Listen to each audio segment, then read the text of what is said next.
Welcome to this week's broadcast of the Esports Tower Rumble in Valorant. We are broadcasting from the Boise State Game Pants Esports Arena, and welcome to the Esports Tower Valorant Rumble. Tonight we wrap up the Week 2 Spring Rumble with the Infernos and Spiders facing off in the Grand Finals. Can the Spiders pull off the upset and win their first Rumble title, or can the Infernos take it away? I'm your host, Brandon Red Hots Koziantic, and joining me to call the action today is none other than Greg Old Soul Smith, who is always my trusty co-host. And Greg, today the first map that we are on is Bind, and in the past, I would say, people have actually kind of played a lot of different things in this map. We've seen the Viper, we've seen the Astra, we've seen some Neon a little bit, actually. You know, you got the Jet, and you have the Rays and stuff like that. We've seen Rays be picked because it was kind of, you know, quote-unquote meta and stuff, but we've also seen it not been used well. That's true. So what's your overall kind of thoughts, or what do you think people should do in terms of picks, agents, meta, stuff like that? Yeah, I could always talk about my own favorite meta or where I'm most comfortable, but really I think it comes down to if you have a map that's really versatile like this, then you should just play the way that your team has scrimmed the most, the way that your team has practiced the most, the way that your team's most comfortable. So I could see a lot of different builds being super viable on this map. Another quick question now, though. In terms of, there's been a lot of things about scrims lately, and just not just Valorant, but in just overall in different games. Do you think like scrim results are everything? And what I mean by that is, let's say you're trying Neon, right? And you go 0 for 4 in Neon. Oh, yeah. But you're feeling good about the pick, but you've gone 0 and 4 in scrims in terms of winning to loss ratio. Do you think it's still worth it, or do you think that maybe the 0-4 determines everything in scrims? Interesting. No, I totally don't think so. Yeah. Because your scrims are kind of like a playground. They're like doing the unranked before the ranked. And it definitely lets you know what it's going to feel kind of like. But your opponents are going to play differently too. Yeah. So I think if something falls on its face in scrims, then that's your sign, and that's the playground where you learn, okay, well, maybe this is not the move. But it don't think that it totally simulates real game. No, I agree. I think that's a great take, honestly, because I think a lot of things, like I said, people have been saying, well, sometimes it doesn't work in scrims, they don't want to try here, but I think it's a good take like that. You play it in scrims, and you might have gone 0-4 in scrims, but people are going to play scrims differently. You're going to play it differently, but once you kind of get that experience, if you're still feeling good about it, I think then you can rip it like that. Yeah. So I think it's a good indicator of stuff like that. And obviously, we take a look at the brackets here and see the Infernos had a bye this week, so they got their first round done, and then they beat the Quakes to go to the Grand Finals, and the Spiders, which is up and coming, they beat the Blizzards the first time, they beat the Eruptions next, now it's going to be the Grand Finals with the Infernos versus the Spiders. And the Infernos have basically kind of seized the hole that was left by the drought here and done a pretty good job getting all the way back to the finals once again and have a chance to go back-to-back. And the Spiders are obviously a new team that has come out of nowhere this kind of week we haven't seen in the past. So great job to get grand finals all the way, in their first week of coming here. And so should be a pretty interesting grand finals. And I'm really excited to see both these teams play because we've seen a lot of the Infernos, but not much of these Spiders. So it is kind of a difference in terms of best of threes too. Because I mean, sometimes best of ones you're kind of locked in the first game, but maybe the second game you're not, or the third game. Or maybe your first game's not you. Especially considering that you have like a team that's kind of coming out of nowhere, a new like challenger approaching feel. That first one can really be used to like gauge out what their play style is, and a best of one just kind of doesn't portray, the team's true colors. Yeah. And especially, I think, because it's just like, nerves and stuff like that. And, of course, the best thing to look at is for Doc's Keys to the Game, which is presented today by Esports Tower. And in Valorant, you want to flank efficiently, spend and peek wisely, diminish their econ and loot, and, of course, dominate those angles. Score pro advice at esportstower.com. Improve your game sense, improve your team play, improve your performance under pressure. You'll get matched with great players and professional coaches to help you rank up, and that is Esports Tower, of course. And, getting kind of back, in terms of the map stuff and Bind. And the one thing I kind of really want to see today is more so, I think today, synergy in terms of attacking can be a big point in the series. And what I mean by that is like using utility together to get on a site efficiently. Because there's a difference between someone popping off and kind of just taking site on their own. Sure. But I think the biggest thing is those rounds that really matter are the ones that you can full use util together to get on site and then make sure you clear all the angles and then clear the site together, that you can really use those number advantages. Definitely. Because I think sometimes, people are like, oh, well, it's just default on attack. Yep. It's like, what does that actually mean? Does it mean like, just kind of look around, hopefully they kind of run out, but what happens if they don't run out?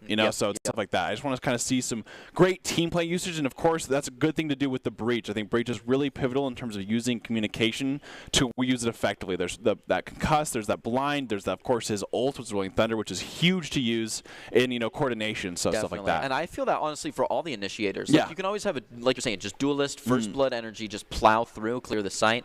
But when we're seeing more and more aggressive rotations, so I think that you have to meticulously play the numbers game and bring everyone on site at once and really synergize those initiator utilities, because Sky's the same way. If you get some good information with the flash or with the dog and don't immediately follow up, they just change and the concussion wears out and you've wasted her util. Absolutely. So having those follow-ups and having the synergy and having people check together, I think will totally be the difference between getting to post plant and then just, you know, taking on a swarm of defenders.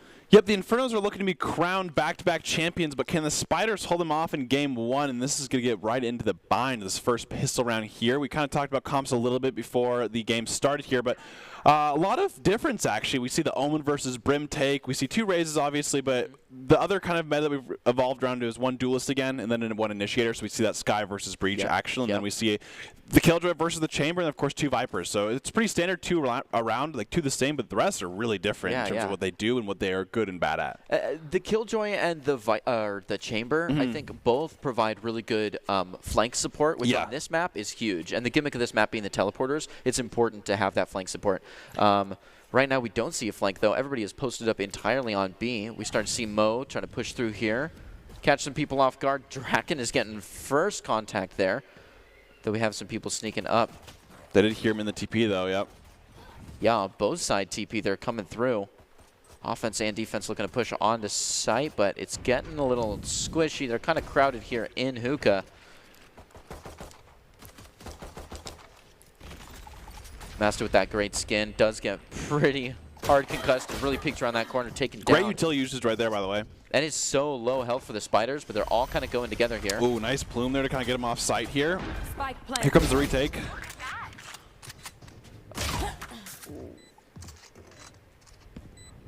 A 2-on-3 moving into site. Pretty typical stuff here so far. Prestige just looking to take care of some extra kills.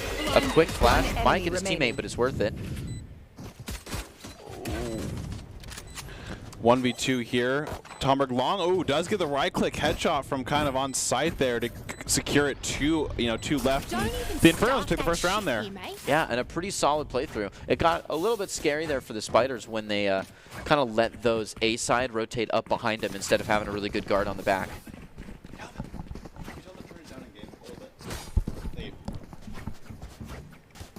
Looks like they're going to switch to the A side, but our B hold comp is not going to change, so now they'll be pushing up on new players. Let's see how they can handle the early round heat. Yeah, and we haven't seen too much Killjoy, I guess, recently on Bind, especially because, the Chamber kind of coming out and a lot of people kind of going to that Chamber angle. But I think a good kind of setup by Killjoy makes it pretty annoying for people to deal with and stuff like that, especially with those like peeking turrets, and so forth there.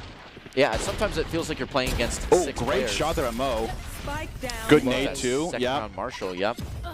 Ooh, great return nade as well. Yeah, all the Raze utility coming out. Ooh, trying to watch Beth here diligently. It looks like we've got one pushing up. She might be ready for it. Barry, can you be fast enough? Take no one's looking at bathrooms though. Yeah, great shot by Barry though. Some trades right there. And honestly, the Spiders, I think, having a great force here. Against the Infernos, we have Master just versus 1v3 scenario with them winning, the pistol round. So yeah, interesting though. You look at the map; they're not even almost on the site. They've made all their peaks from the hallway or from the bath there. Okay, and look, good totally flank walk though. around her. She's going to catch an easy one. Gets 2. Might walk back around, try to bait them the wrong way. Could catch a third here, but if she takes too long, they'll be ready for it. Inferno's looking to take this last one on Spiders. He's got the ult ready, but I don't think he'll use it. You did see him right there. You did see him, yeah. Well. Little contact, and the utility just not ready. And he's a Phantom. So it looks, I think someone on the Infernos bought a Phantom and did an oopsie and gave that right over to the Spiders. And I feel like that's just a kind of a big no-no there, honestly. Definitely. I feel like, especially if you're going to buy, I mean, A, you're already gambling enough, but 2, if you give it to the enemy team, that's just going to do so much damage there. You kind of have to gamble that from round 1. Yeah. Like, it takes a lot of money to get into a Phantom second round. And now we've got Tambugos just bonusing it up for round 3 when, honestly, he doesn't really deserve it. We see a few Phantoms on the other side. Sorry, a Phantom and a Vandal. Yeah, so we see Spiders kind of, I guess, buying up here. We see a lot of Phantoms and Vandals. And we do have the Rolling Thunder available for Tom Buggos here. So that could be a huge kind of B take. They know they are on an eco, so they might want to save that for next round. But the biggest thing here is not getting cheese in these corners with those shorties and stuff like that. Ooh, defense holding a very aggressive hold here. Forcing this 50-50. Oh, nice cross. That was a great cross right there. Yeah, beautiful self-cross there. Good nade. Ooh. Masters gets an actual molly kill onto Barry there. And now we're going to see a 4v4. Oh, Master going down a bit. Tombago's doing a great job with this entry, kind of with this breach, playing really aggressive. Here should come the Omen utility here. Looks like they're thinking about TP, I think. Yeah. One takes TP there. Dragon looking for the kind of the lurk though. Ooh, Sky was not ready for this one. Oh, Prestige. I think he's on the. Oh, nice shot. Good. Yeah. That was level-headedness. And now walks out with a Phantom. Goes for a quick flash. Doesn't get any info off it, so he starts backing up to the site. Looks like two are going to be coming around the corner. Let's see if Sage is the duelist. Can take anything. Oh, wow. Another one just raised not ready. Spiders are really playing these angles. They are. Prestige kind of got him there, but the Spiders waiting for them to come kind of into their own angles as well, doing the same thing back when they're the ones attacking is pretty good as well. No, the pre-aim is solid. They're just waiting for the hit one. That was a good track right there. Somebody's been grinding the aim labs. Nye looking to get a second one, maybe pull it down to fair here, but they're both pushing on him, and he doesn't know where they're coming from. He's got to keep checking. Oh, nice. No problem. He knows where this last one is. The Rolling Thunder gives it away. He'll have enough time to gather himself after this concussion. I think he might try to go with the ult here. Off your feet. Yep. Looks like he does. Oh, and absolutely. Nye kind of knew that was happening, but it looks like Tombagos is not actually peeking it. He's playing really disciplined here, knowing that he's just going to fake it. Absolutely huge. You might be able to get this kill, but then can he run it back? Oh, no, he wow. doesn't get the kill on Tombagos. I think he's going to die, though. Yeah. Oh, that's barely made huge. it out. Wow, I mean, it is kind of unfortunate that Tombagos was forced to use his ult there, but I would still rather take him using his ult to secure the round rather than trying to hold it and like, well, we'll use it for next round. You know, I think it's a great job to just be like, okay, we need to win this round. Like, we really got to win this round. Because in a longer term sense, that was him being disciplined and knowing the win con. Yeah. Because if you say an ult gets you a point, it doesn't matter how many kills that is. Yeah, exactly. Whether, you know, killing everybody and getting the point is huge, but killing one person and getting the point is just. I mean, I think securing the round at the end of the day is worth it over everything. Yep, and securing that lead. Yeah, Spiders have a 2-1 against Infernos now. The Spiders full saved last round, so if they lose there, not only is their eco basically kind of torn, they also just lost against full pistols. Master, that wasn't maybe the best smoke ever, but you're following it up pretty well with that good acid little corner there, though. Goodness. That should get most of Syke's shield there, I would say. Even a little bit of that HP. Selects it. Yeah. Ooh. A lot of utility here, blinding, a lot of stuff like that going on. Grenades. Oh, yeah, they did a lot really of damage there, though. Swarmed in on Slexic there. Defenders looking to come back in. Spike has already been planted, and we see Draken and Co on the retreat while defenders look to move in. Prestige and Nye and Mo walking up into this ult here. Mo's going to check guard. He sees one, but it's great not shot. Oh, Prestige Does have the ult available. with eyes closed, takes a good one, sends the ult. Has to be careful with the decay, though. From the inside here. Got to be very careful playing against 3 players. Sees one, follows up with a tap fire and takes it. Does mean they know where he's at, though. Prestige, just barely makes it out of there. Looking to keep this Oni Phantom. Might try to save it. Yeah, I think at this point he's looking for the save. I think he kind of doesn't know where they are and try to get that information from ult. I wouldn't recommend checking corners with on reload, but he made it out of there alive. Yeah, and I think the Seekers were still good there to like at least kind of have that chance of winning that round. Yeah. Being able to peek and stuff like that. It was the last push. Yeah, I mean, I think the 1C kind of knew that, hey, there was one elbow and there was one long, and it's pretty hard to kind of take that at the same time because the moment, like, you have to not only kill a person elbow and push them, but then you have to kill the person long while also trying to be able to have time for diffuse. And I think for him, realistically, that just wasn't an option. Yeah, that deep in, the 2v1 is real difficult. And he only had, like, I think he had 60 HP at the time, too, so, I mean, it's just 2 shots away from, you know, going down right there. But those Seekers leading to a huge double would have totally taken it, so not a bad risk. Yeah, of course. I mean, he'll get him back up pretty quick, too, so I think that's completely fine. You know, ulted on round 3 or round 4 there. A gorgeous one-way smoke right there by Master, holding down back. Has got to kind of divert the attention to a good acid bite going back on Sky. I'm sure Skyo is tired of it. They are holding the site pretty darn well. So we have people on both sides of the wall holding. Looks like they're going to push in anyways. Spike is already down in plain view. Ooh, great molly kind of stopping the Inferno's tracks as they try to push on here. Yeah, Master's utility has kind of shut this place down. Letting the one-way bathroom as well, with a beautiful skin there on the Sheriff. We already see a flankish rotation here, but people are ready for Mo, so Mo might be able to catch this on the rotation, but he might not. Looks like they're going through market, and he's going long, so everybody... Oh, he does hear some footsteps. I was going to say everybody crouching, no footsteps, but now that gives him the card to push up on it, maybe catch someone on the rotation here as they consider going back around to B so they don't have to deal with Master on the Viper. Yeah, I think he's just going to chill out there until they actually fully commit to something. He has to be careful that they could have just kept walking the entire time here, which I think they are doing through hookah here. Yep. And so he still is behind them, but he has to kind of hope that maybe that this Yeah, there's breach a kind of huge pushes gray it. area We're to going to see him. eye contact, she goes down, but she definitely saw one in transit. Bucky. Yeah, Slexic looking to make some money with this Bucky. They don't have much time left. No, they don't. Almost no time to plant. Here it is. Oh, it had to be there, but what a great... Oh! He didn't plant though, so they win the round actually. They just live here.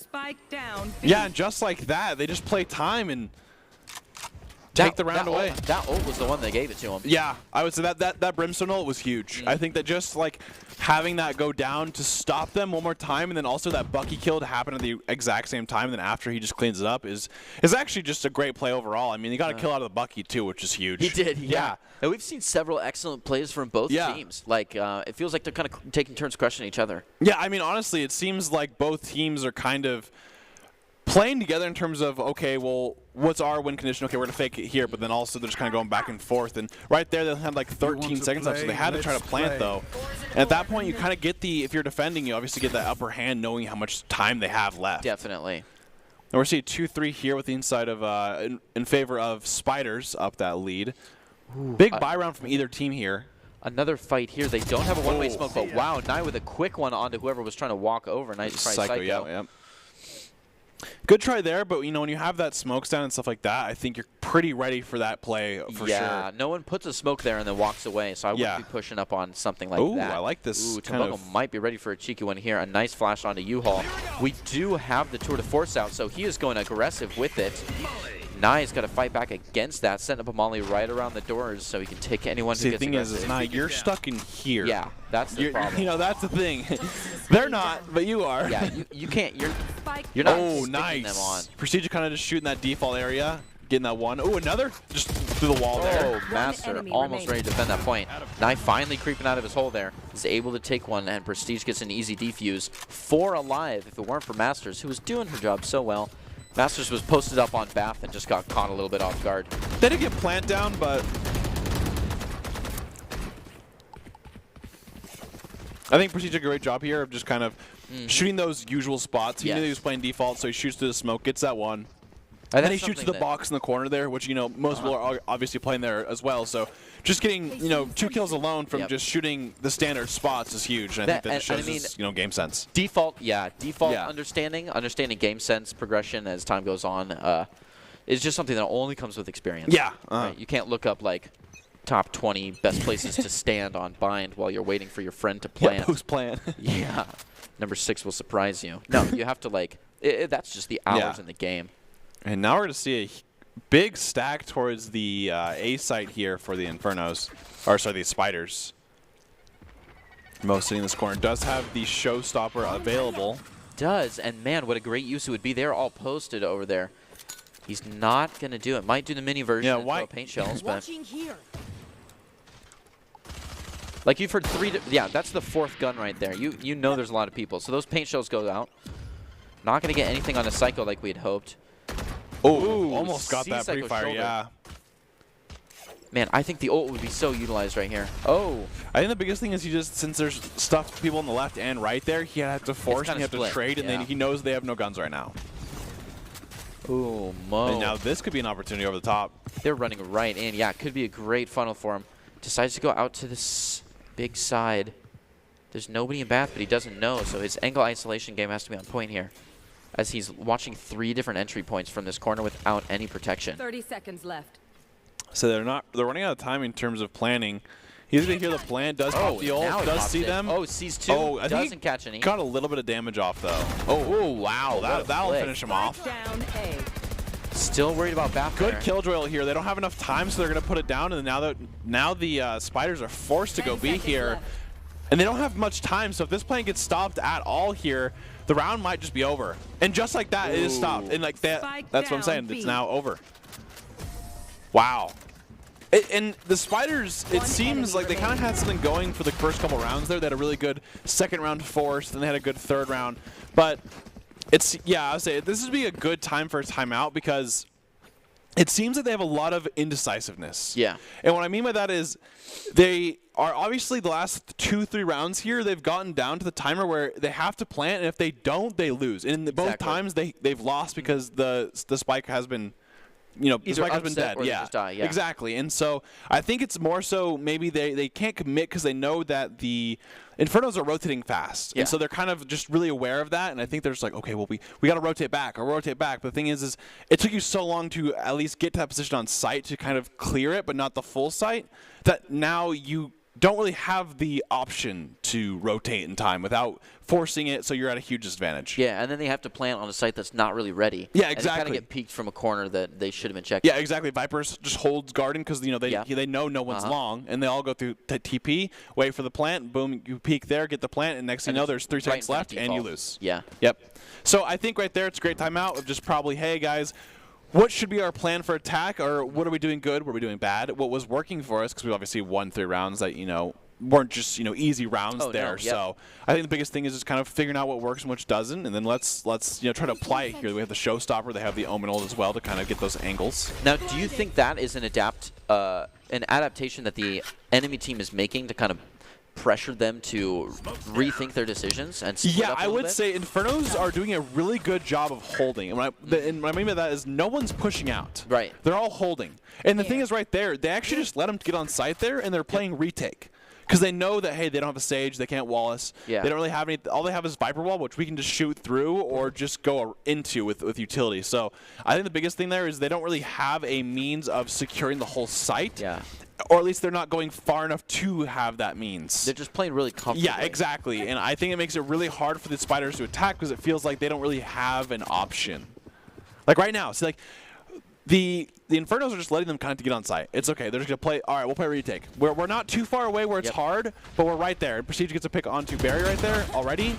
Master gets another pick onto them as well. And huge pain shells doing a lot of damage there. 38, 3, yep, just like that. And it just seems that the Infernos are so locked in on defense. Exactly what they want to do, and it seems that they're on the same page as well.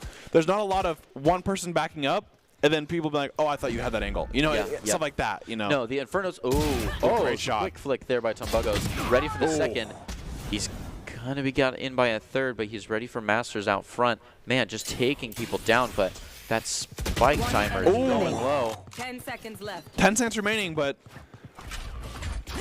has to get the bomb. Yeah, he doesn't have time. Yep, no, he doesn't, but I mean, he does get 4, which is, I think, good at the end of the day, for at least for eco purposes. But I mean, it's like I said, it's the Spiders seem to be going pretty slow there, and this time they just got picked off while doing so, which is even worse than last time because they couldn't really fully take the site here. Yes. But Tumbugos does have the Rolling Thunder here. I could definitely see them kind of trying to make a play off this, as well as the Showstopper from Raze, because you know those are actually really good in like correlation, because Raze can get that verticality, which when you're dazed, it's really hard to aim higher. True.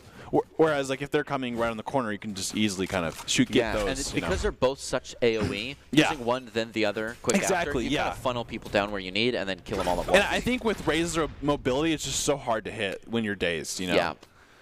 We're going to see kind of a swap up, though. I'm not surprised here they're going for this B now. With some long push. We haven't seen a whole lot of that. Exactly. And we're going to see great smoke from Elbow. I like that smoke a lot, because then you can just kind of worry about the other 2 angles, like the close left angle a lot, where people kind of cheese. And they haven't heard anything on A, so we got a quick push up, and now they're being very careful to watch through this flank guard area. That's very typical. Ooh. Already the ult coming out on B, just because they know where they're at. All the information's out, and we see that flank pushing up even further. They do get one from that. Spot. Spiders could walk away with a huge showstopper right now. Selexic is still an Elbow, though. I don't think they're ready for it. Yeah. No, they're not. And Spike Carrier goes down. Yep, and doesn't get it down either. Oh, takes care of that showstopper. Great concuss there. Oh, and a flank from Barry playing way over there. Excellent follow-up. Spike planted. There's 2 in Hookah, though, ready to retake site here with Prestige and Master. Oh, great shot. Good defense. 1 for 1 here. Still 2v2 though. Oh, spray control was not quite there. So yeah, that stim was feeling a little too much, yeah, I think. 1 to 2 here. Master watching the right spot, looks away. Oh, that's just unlucky timing. I think Barry did know that, you know, Tombugos was outside of it. I think he was definitely wary of that in Garden. So I think it was a great job to kind of peek out of that Viper split. Because I think sometimes when Vipers ult, they think that, like, you know, I can't leave my ults. Yeah. Or like, you know, I can leave at one certain spot. But I think a lot of the time, peeking out of your Viper ult, a lot of time they're not ready for it. Because usually their enemies are kind of like, okay, well, where do I go? Where are they? You know, stuff like that. So I think, honestly, peeking out of your Viper ult, especially in that scenario, when it's not a lot of numbers, I think is a great call there. I hear that. And now we're going to see 5-4 the Infernos here. The Infernos are now back up in the lead here. Last couple rounds are going to be pretty important for either team, I think. Kind of get momentum-wise and stuff like that. I think the Spiders are definitely can't really, you know, get a good figure out. I would love to see a showstopper from Psycho. I don't think they've used it yet, and so I kind of want to see that space created, or, you know, just maybe a good pick that's pretty easy to get here. I would, yeah. And this is kind of your last chance to use it before we get too close to the half, and you only get the one. So exactly. If you want a second one later, it's got to be It might even be too close to half of them now. Already. I mean, we see the second Brim ult is up, the second Killjoy ult is up. Yep. I think Viper's Pit hasn't been used for the Infernos yet, but I think that's pretty situational. Yeah. Because I think for them, they don't want to just use it and be like, oh, we can just hold that angle. I think they're to wait for like a retake or something like that. Stim beacon down. Oh, great. Snake by the corner there. But it's actually just sticking in it. Absolutely huge. Gets a free one for it, but very quick on the turnaround. Yeah, Psych did use the showstopper to get a pick onto Prestige, which is huge. Masters gets Psycho again. Masters ready for Tombugos here. And just so good with that. Toxin. Ooh. Draken, great shot there. Oh, here comes the retake for Killjoy ult. Waiting for that plant was good. That is a scary spot, though, because if Breach does have Plume, which he is too far away and he doesn't have it either, but he can destroy it from there as well. So Lexic says doesn't care what he has. Oh, that's a rough one. Absolutely mowed down. Oh, he's stuck in the smoke. He's an animal. The last one is low, but I don't think he knows he's there. No, and he can just walk right past him. Oh, he does see his TP, though. Ooh, that's a little rough. He is very aware of it, though. Oh, no, it's not going to happen. He's got to keep his eyes on the spot. Oh, he can spray through that, though. For it so low. Sage is not going to move. Wow. And he headshots him anyway. And he got the half. Right now. Wow, what a with the 4K and the ult. I mean, he ulted and said, all right, guys, let's wait for my ult, and then everyone dies, and he's like, well, I'll do it myself then. All right, then. And I think the scary one is when he pushed the Viper and U-Haul, he almost wasn't ready for that. That was a train. Neither one of them were ready for that. He was only lucky he was facing forward and that the Viper wasn't. Absolutely, and I think just an overall great play by Selexic here, and just really clutches that round. I mean, that's a huge round to win here. I mean, gets that one onto Tombugos, and then this one right here, I mean, I think it was just so close. It was still just a spray and pray. And also, I mean, Dracons was in his smoke. Mm-hmm. Yeah, you ready? Your teammate just died in U-Haul. What are you smoking? You know, I don't know. Just you got caught using utility, and that's just how it happens. Yeah, you know, it sure is. Now 6-4 up for the side of Infernos here. So see them trying to rinse and repeat here. Push again with the same smokes, the same strat.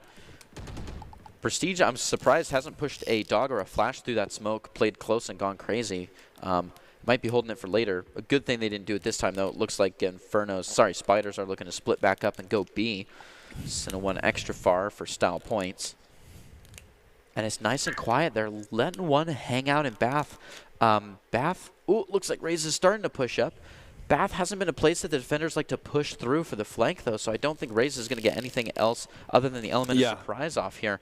And I think if she wants to, then they're going to have to wait. Whoa! It was actually a magnet. Raze has got a lot of people moving over. There's only one person left in all her utility on B site. Yeah, but they do know the smokes are down on B side now, so you see the two already rotating to spawn, and they do have Brimstone ult to stall if they really need to. Just not quite quick enough. If they had pushed a little bit harder, they might have site control here and not just be on site. 30 seconds left. Oh, close actually. Selexic very great close. flash. That flash giving a lot of information. A great molly, but it's a little shallow. Plant. Might catch these ones off. Oh, great try there. Well-timed flash.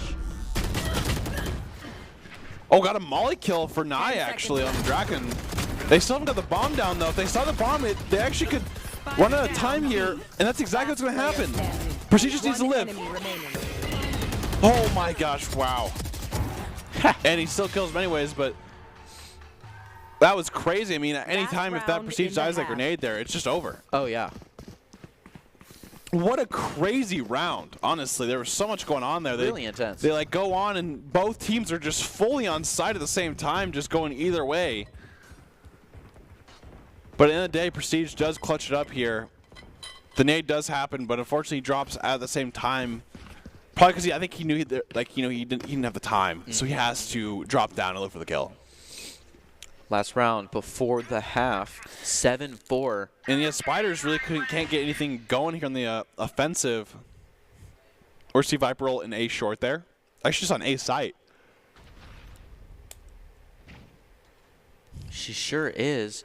I think she's going to the approach of just kind of holding that down without them having the chance of A. Moto's going to pick on a berry right away, though. Quick one. Sage's Duelist has got to follow up on it, get some damage off to Prestige, but the utility's already coming out. They decide to go hard, pushing up a little bit, trying to check Rolling Thunder is his third of the half. Oh, gets punished but didn't clear corners. Down, Yeah, unfortunately, they didn't clear their corners there, and so the people who didn't get hit by Rolling Thunder were just ready for that. Oh, no. Oh, huge flash. That. And we're going to see 8-4 for the side of Infernos. I mean, Spiders had a good couple rounds in the beginning for attack, but it seems like once Infernos got that formula kind of down, the Spiders had a really tough time of kind of figuring out what works. Yeah, I mean, Infernos have got to have 2 microphones on each of their guys. Communication is incredible right now. Absolutely, but maybe it's sense that they're really good at, or maybe that's what they're kind of ready for on the bind here, where they can just do the same thing that the Infernos did, where they can kind of play back and maybe hope for the post plan or maybe the retake. I mean, sometimes people just obviously figure it out. Well, I think he tried to throw it early there, but unfortunately you can't do that. So maybe he's just throwing it to himself. Give a nice little chuck. Bounce off the wall, getting ready. I think this is going to go U-Haul. This is a pretty cool lineup. Yeah, there's not a whole lot of aim to that one. Already hearing that. They're there to wait for it, though. And then here comes the wall. No. Here comes the Viper wall. Should be waiting for that. Yep. Very nice. Just posturing towards A. We can see Chamber kind of hovering over to start rotating now as well. Initiate that. Not much utility. They're being pretty quiet here. They are. I like more utility entry. Draken playing off that utility, that Omen smoke is Viper good. wall up here. Huge. It looks like Psycho that's a really cool. A huge one on nice flash. No. Doesn't shoot. Goodness. Oh, I think I knew he was trying to go for there, but just the quiet. You gotta just take the fast one. As soon as you're done flash, I think you just gotta take one. Spike planted. And just like that, I mean, Spiders are down 2 members here, so the Infernos do get plant down. Wow, Sage I say 1 has an HP. easy one off to the far side. Yep, has got to go tight. Oh, nice flash. I think that was a team flash, actually. Ooh, I think Solx accidentally, or sorry, Prestige I think accidentally flashed his own teammate there. Sky, yeah. Mo has very low HP. Both these guys have very low HP, it's a tight one here. They're 1 each. Chamber might be fighting a downhill battle. Oh. Easy, wow, so close. 2 right clicks to make that happen. He took out his He definitely changed pistol his weapon there, like yeah, mid-air. his sheriff pistol, which is fair, but when you're that close, and your teammates should know they're lit. Definitely. And so I think you just got to have that communication there, where you're like, hey, they're very low. You should just go on the right click. Maybe he was like in midair looking to change to get the guy that was down the hallway, and then just like it didn't really process. Yeah. Like he had someone with like shotgun range going at him. Yeah, I mean, he just kind of barrel stuffed him and kind of Yep. just said, you can't see me if I'm too close to you. Oh my gosh. Just the bunny hopping on the guy's shoulders with the alt fire classic. Oh, Mo with the going crazy, just firing off into nothing. Pushing away and getting used the bot to check this 50-50 along with the dog. They do not want to see any rotation, just spraying the typicals. Throws an excellent double blast pack, but falls right on stage for everyone to see. I like the stim kind of rush here, try for sure. I like it, but 3v3 now. Looks like it's got a whole lot. Yeah, 3v3, and going aggressive back on that flank. They bring it to a 3v1. They do have 1 to low health, but wow, what a wipe. That was. They did have to feed their raise to the mob for that push to happen, but definitely worth it when they took that round so fast. I think the unfortunate thing is the Spider's forced there. And you're down, now not only are you down 10-4, but they get a bonus, you don't. So, I mean, I guess they can, it looks like they're forcing a little bit, so maybe I think they half bought and half didn't, which I think is honestly almost worse. I'd rather just commit one way or the other. I mean, that's just like having a team kill versus kind of being paced out. in other games. You kind of want to do it all. We do have a decent buys though. We got Judges, 2 Vandals, I think, but we have a Sheriff on Raze. We do, yeah. Just gonna rush us in here. Blinded out there to run back. They really are pushed back just by utility alone. That blind and all of these smokes down this hallway. Poison's off.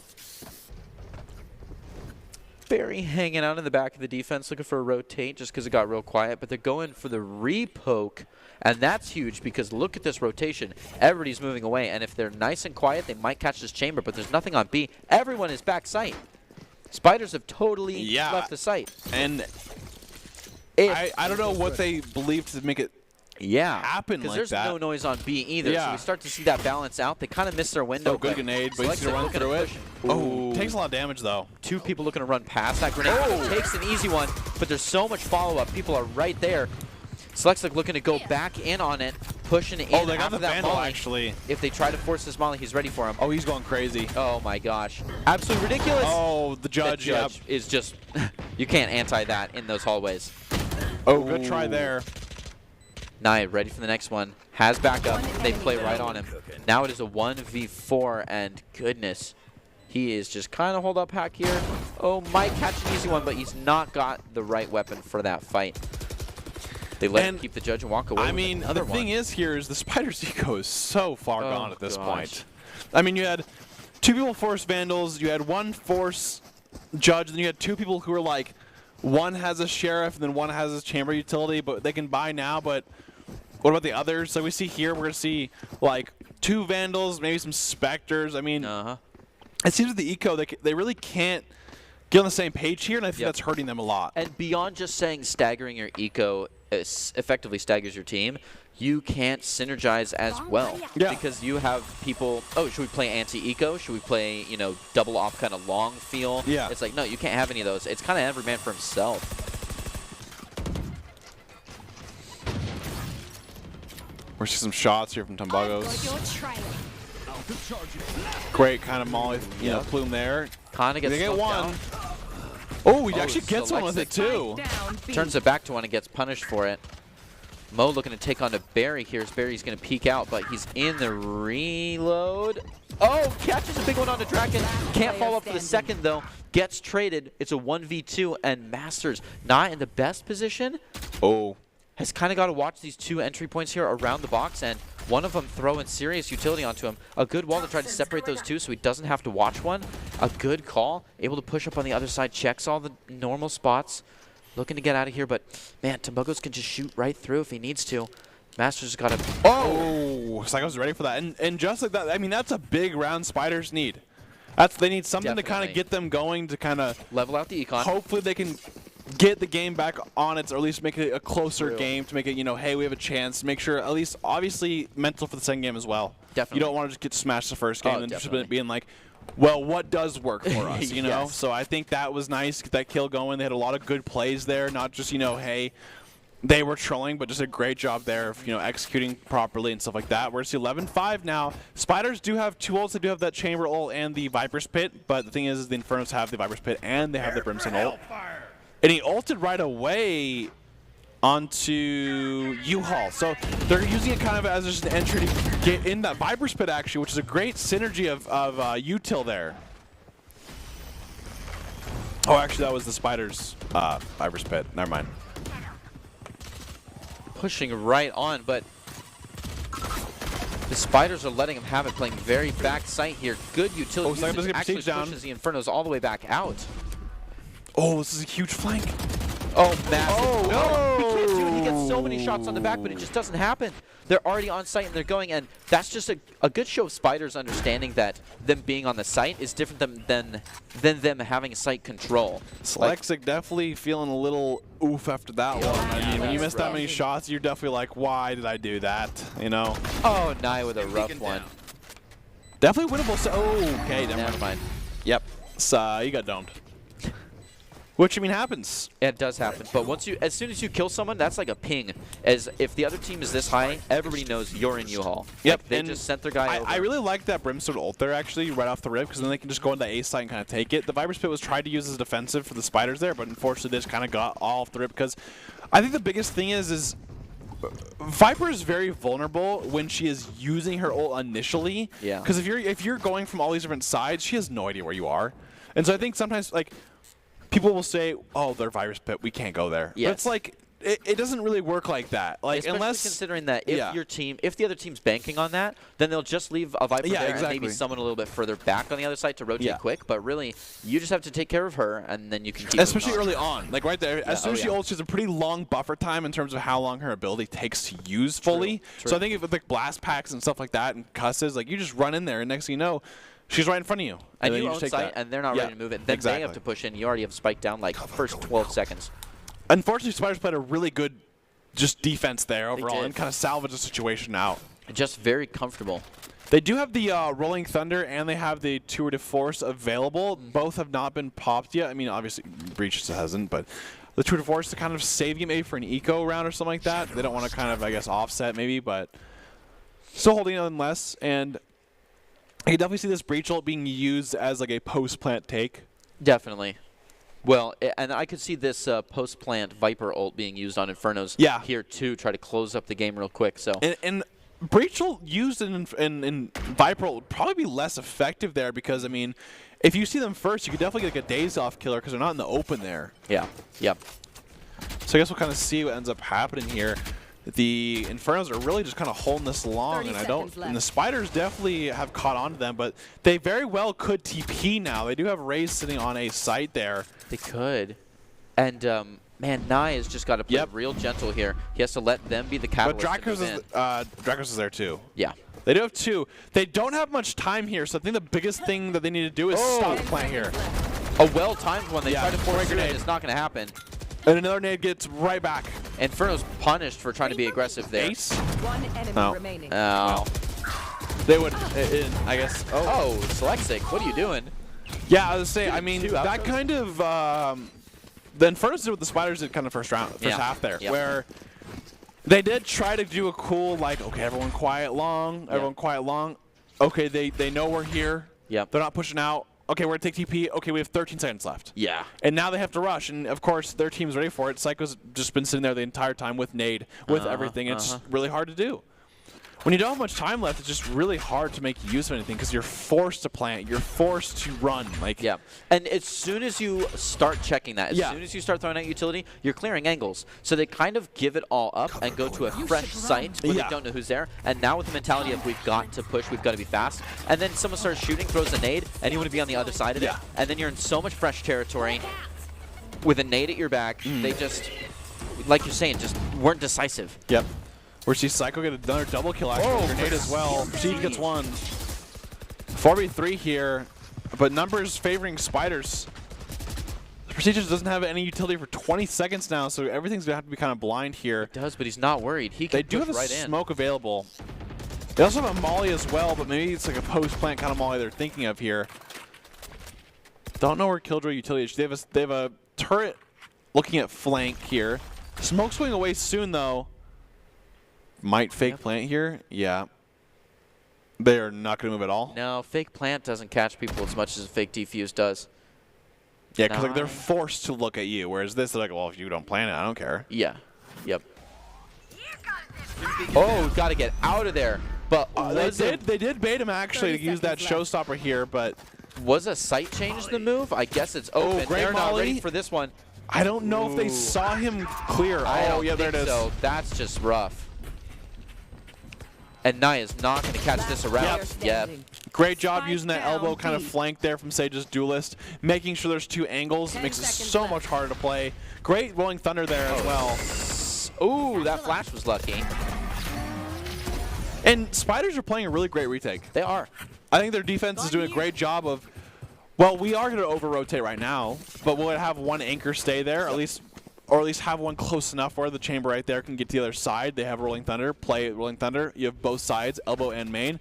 It's really hard to do anything against that. No, and we talked about the mental snowballing earlier and the comfortability of moving into another map with your first map being an absolute loss. Yep. And I think it's just that kind of morale snowballing that that we're starting to see from the Spiders here. They're more comfortable to leave a person on their own just in case we have a rotation, and they're more comfortable to fly into sight and erase a rotation after a bad ult. Like, these kind of intense calls that have to be made last second, they're doing a lot better job of calling them. Yeah, and I think the Infernos have a great idea of just taking a timeout here. Okay, well, we've just lost the last 3-4 rounds in a row here. We need to take a breather. Let's just rethink what are we doing. They might just think, sometimes you get to that 11 mark and you're like, okay, guys, let's just force and end this game out. Let's finish this game out. Yep. But then you kind of start to get to that little panic phase where you're not afraid of losing yet, but it's like, okay, well, what do we need to do to win? We just need to do what we did, or we try to go back to what we did, or stuff like that. So good timeout usage from both teams in this series. I like seeing timeouts. Sometimes we don't see it used at all, but in big momentum shifts like this, I think it's a great idea. Hey, take a break. Boom, let's call through it and talk about whatever we need to talk about. And now here we go. We got 11-8 here. Infernos are 2 rounds away from winning, but the Spiders are definitely coming up, fast right behind you if you just keep giving these rounds up, And we're seeing this A take once again here. Gray blast packs from Psycho, I believe. No, it's not Psycho. It's Mo. Wow, what a great push. Barry gets 2 there. Just really aggressive. Oh! Yeah, it doesn't have the gun ready. Punished for that one. Mo looking to take 1 or 2 here. A great hold might catch a good one. Looks like they're considering it. That paranoia doesn't go quite far enough, and Tobogo's able to push up, though. Is getting traded by Prestige. And man, Prestige is just comfortable with this gunplay. Oh, not quite. Barry with the 3K. And defenders take another one. Spiders are doing great here. And now it's a 2-round difference. And look at all the ults on the table, though. I think it's going to get pretty intense starting this round as far as ults go. And I will say, it was 11-4. Spiders are rolling us 5 rounds in a row here. Gosh. We do have ults available. The Tour de Force is still available. Spiders has not been used this half as well, so I don't know. Maybe not comfortable with the ult. I don't know. That could be. They could be waiting, waiting for the perfect time to use it. I feel like when you're at 11-something, you should be using your ults, though. Looks like it just got popped right now. There it is. So he heard us. Very nice. Yeah. He's like, oh, you're right. Stage. It's right there. He didn't know. All right, he's going to be watching right on the Slexic here. Hopefully Slexic peaks pretty soon because Sage is getting antsy, starting to move around that corner, getting the crouches in. But, man, it doesn't look like it's going to happen. They're waiting for noise on A, which is going to be there. Mo looking to get some entry utility, just burning the packs. That one doesn't get too far. Low tornado. They do spot one in U-Haul, so they do know that at least one's there. But they are kind of playing this split attack, actually. Indeed they are. Where's the Seekers coming out here? We still have 3 on the side of B, where Chamber is still holding this anchor. He is, but he's the only one anchoring it. They've got everyone on A, and this is the time to push. You don't need all 5 men. Sims come out. There. It sure is. Ooh. Oh. That was a great trap wire. Wasn't ready to go and master and trade there. Same with Long, and Sage is taking 2 of them down here. Oh, he's so good. He's ready to catch some more heads. Down, B. Watch from the corner. A great flash. Doesn't get a lot other than just a little bit of information off that. Considering moving out. Nope, they're going to keep pushing through right there. Someone coming in through the TP, though. Could fake. be a peg. 30 seconds left. But they're still going to keep watching it. Try to get out of there. Don't want people behind them. The classic Omen. Oh, silly Omen. Good times. And then those are getting tighter and tighter. Now that it's all faster, I kind of feel like he was made a better character. Yeah. But in addition to his value going up, his skill floor also went up. To use those correctly is a little bit difficult. Yeah, because you got to be pretty quick about those. And sometimes using that quickness is only a couple in those windows. But the Draken's doing well. Yeah, and Infernos are going to opt into the save. They kind of came to the conclusion that, hey, you know what? Let's play for next round, which is now 11-10, by the way. It is. And the Spiders have now won 6 in a row. Yeah, and they just bonused 11-4. They had, 5 an op and an ult on the table and just walked away with it.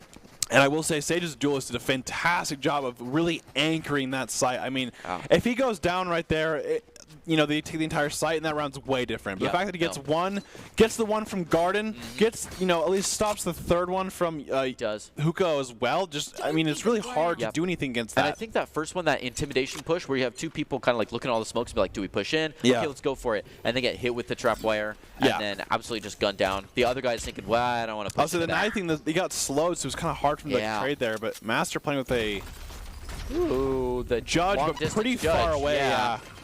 Uh-oh. Sniper Judge, we love the energy, but I don't think that's quite the use for it. Barry looking to creep around through this snake bite. Prestige might have a much more uncontested I think he knows exactly where he is here. Psycho. That's a typical hold, so I think he's just aiming in general. Oh, he saw him, and what a great flight. I think he dinks him. Yeah, he But it was did. through the wall, so it wasn't like a full damage. Looks like that smoke's going to come out, hold him off a little bit. And look at this. Infernos are just hanging out. I don't think that you can do that. Whoever's got the camera is just going absolutely sicko mode on it. Absolutely here.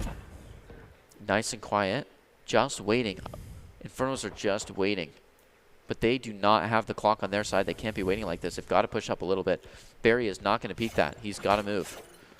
And they decide to make this wait until 30 play. Then right at 30, they decide to butt heads in the hallway. 30 seconds left. Finally, this entry utility is coming out. A one-way smoke. That ult shutting down U-Haul as they look to move on. But, man, this wall is just dividing the site. Oh, and a very intense move in the corner there. They do get both take and taken in the corner. Nye killed Mo with his own molly, so a little That's teammate unfortunate. action there, but it happens sometimes. Yeah, there was a lot of smoke. Oh, back there. nice And bloom there. Doesn't get the plant off. Has to push the plant to get off. wow. Oh, he's going to push, though. Yep. And the Spiders are going to tie the game up 11-11 after being down 11-4. So they've now won 7 rounds in a row to make this comeback from 11-11. And I think the sheer mental willpower you have to have for that is honestly, I love to see stuff like this. Yeah. It's awesome where, you know, Spiders go for, you know, it was like 4-1, 4-2, I think. Doesn't get a single round back.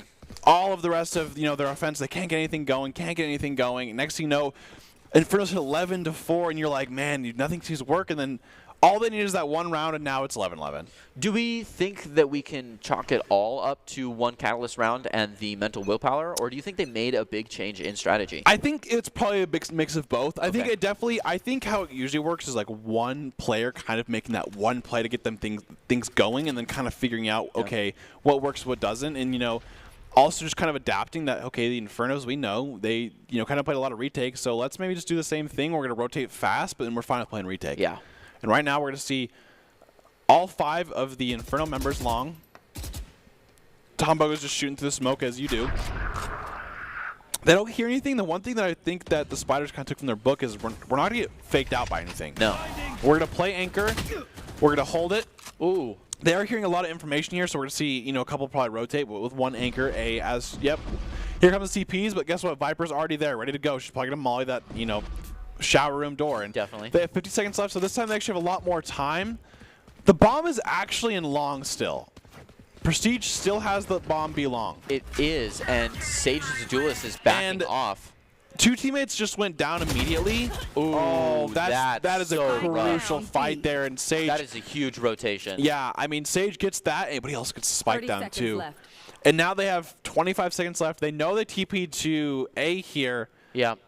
So, okay, does get the pick. That is what they need. But the thing is, the bomb is long. They're sitting right on top of it. Yep. Mo's still here.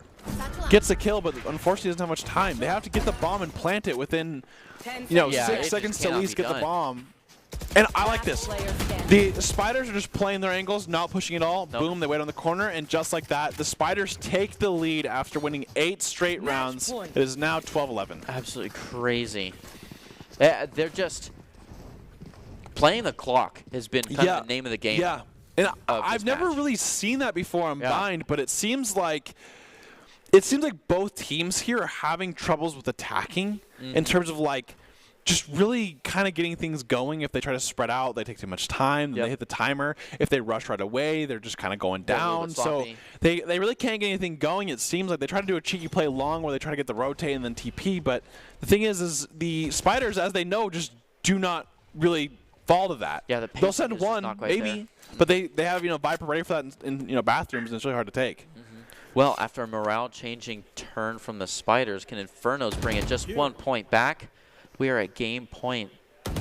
This is either overtime or not. Sage's duelist saw 2 elbows, a great lineup, but he just can't move up on it. Prestige gets the kill that he needed to get last round, but does get it, fortunately. The thing is now these Spiders are kind of rotating. Infernos are definitely really kind of posturing like they don't want to commit to something. No, they don't. They just wanted to get the kill and get out. But the thing is, the Spiders, they still have 2 on A. It's still back to normal where they, you know, they have their 2 on A here. They're gonna have some smokes, maybe looking for a potential overtime if they can. But we'll see if the Spiders can hold this. Yeah. Inferno's hungry for that overtime. Oh, big dog. They're going to see the U-Haul here. Yep. You should Have run. Selexic follow up on it. Good Killjoy ult here. ult. The breach is too far to actually destroy this. Yep. So they don't have to worry about that action. 30 seconds left. Oh, my Barry gosh. is Barry a psycho and just trading the 1-for-1 with the bomb here. Oh. Oh, my gosh. How is he alive? Oh my That gosh. is ridiculous. He's been detained and he's just hanging out. Oh, jeez. This is ridiculous. He does not deserve He's in the that. Pulls smoke. out his knife. He's a flank. Still in the smoke. Might get a pull on the defuse. Catches one gets that's one. not ready for it. They have those bots on the default plant, but there's I plenty think that was of the time. one. Barry just has to wait this out a little bit more and look at that defuse inside the smoke. They can shoot blindly, but they've got to get closer. Oh, he's just holding it. He's just holding it. He's going for it. Oh my gosh, and they win. The Spiders win the first game in the grand finals, 13-11, after winning 9 straight rounds. 9 straight rounds. And of course, this is thankfully to Esports Tower. And you know, going at it alone can only get you so far. Ultimately, if you want to increase your chances of success, you have to level up your team's skills. We just saw that last game where we saw the incredible comeback by the Spiders there, and you could see how talented they are. Esports Tower really takes the time to create teams of well-matched teammates. I'd like to give a shout out to Coach Halter, and if those are watching, haven't checked out esports clubs, you should. It's a fast track to rank up. And the Infernos hold on to take down the Spiders in the game 1 and put themselves in match point. We head to game 2, and just an incredible game. I mean, the Spiders, just had an insane comeback. Definitely. I mean, going down that many rounds and just coming back is just insane. They take the first game, and I think after that, you did a lot of damage to the enemy team there because they had 11-4 and you lose 13-4. Crazy. Whew. Is there anything you want to take away real quick, or? Not really. I just want to see a big change on pacing. Yeah. I feel like we're having pacing issues in both teams. And I think once they started to clean that up, or any time there was really good pacing, they just absolutely slaughtered the round. So, yeah. Absolutely. And I think, just overall, I think we'll see some changes here. But we're going to go to a break before this next game here. So don't go anywhere, and we'll see you right after this break.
Here are a couple lessons I've learned over the years.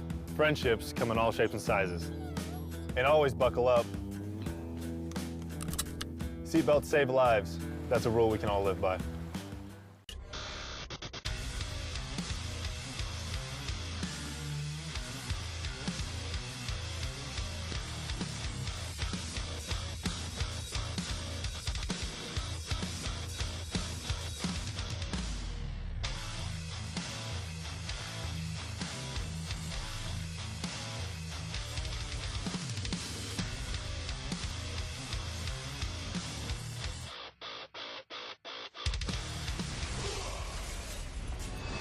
Visit NationalGuard.com to begin your guard adventure.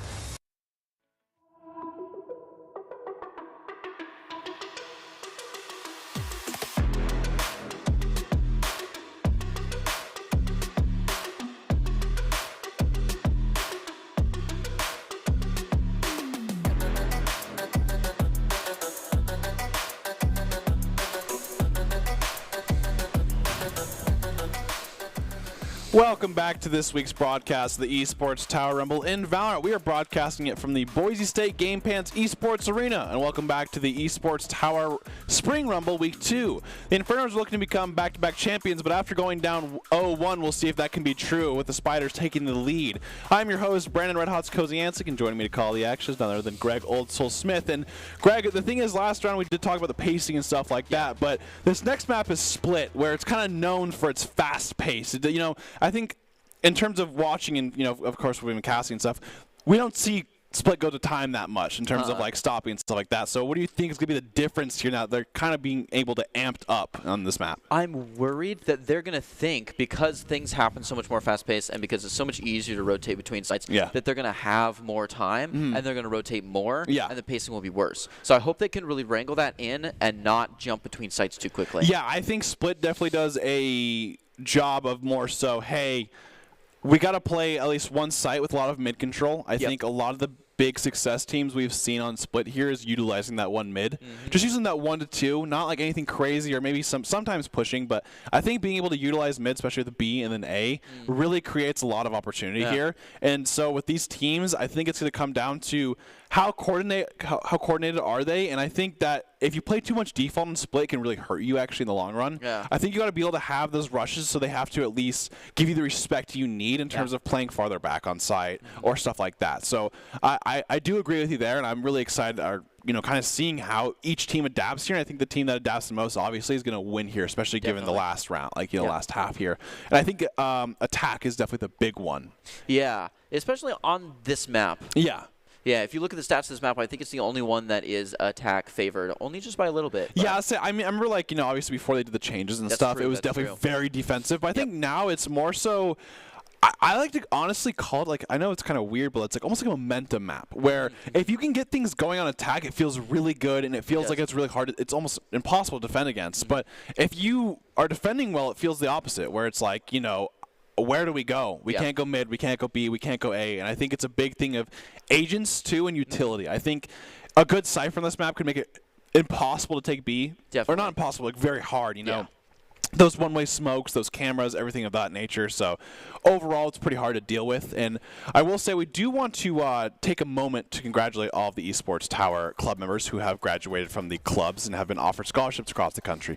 Over the last 3 months, Esports Tower club members have received over $1.6 million in scholarship awards. These students have not only worked hard on their in-game play, but worked hard academically and have earned these scholarship opportunities. We could not be more excited and proud to see all these opportunities these players are getting, and that's $1.6 million overall, which is so cool to see because, these kids do a great job of just adapting and becoming great players, and, of course, just having this opportunity as overall from Esports Tower is fantastic to see. I love seeing all these guys get opportunities to play competitively. And not only, sometimes this is the spark they need to go on to college esports. And I think college esports is becoming bigger and bigger each month, honestly. So many different colleges now are, big colleges especially, are starting to get involved more, having more esports programs.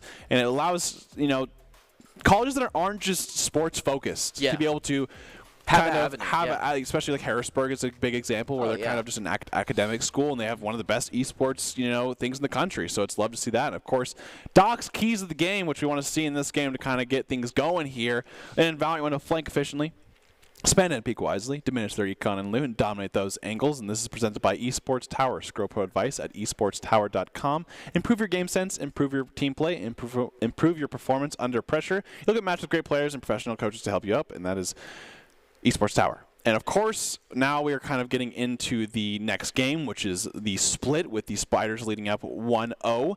And they showed some tremendous resiliency in game 1, battling it from 11-4 before, winning 13-11 there. So do they have enough to win this next game, or can the Infernos bounce back and try to go to game 3 here? But we'll find out during this match, of course. We talked a lot about momentum earlier, and you said this is a very momentum-based map. I think Spiders really wrangled the momentum and used it to their advantage last turn, so I'd like to see a lot more of that. Sage, speaking of things I like to see, love seeing Sage in the meta. It looks like we have Barry and Selexic on him here, and look at this tight comp here. We really only have 1 or 2 trade-offs, and these duelists, not a big deal which one you pick.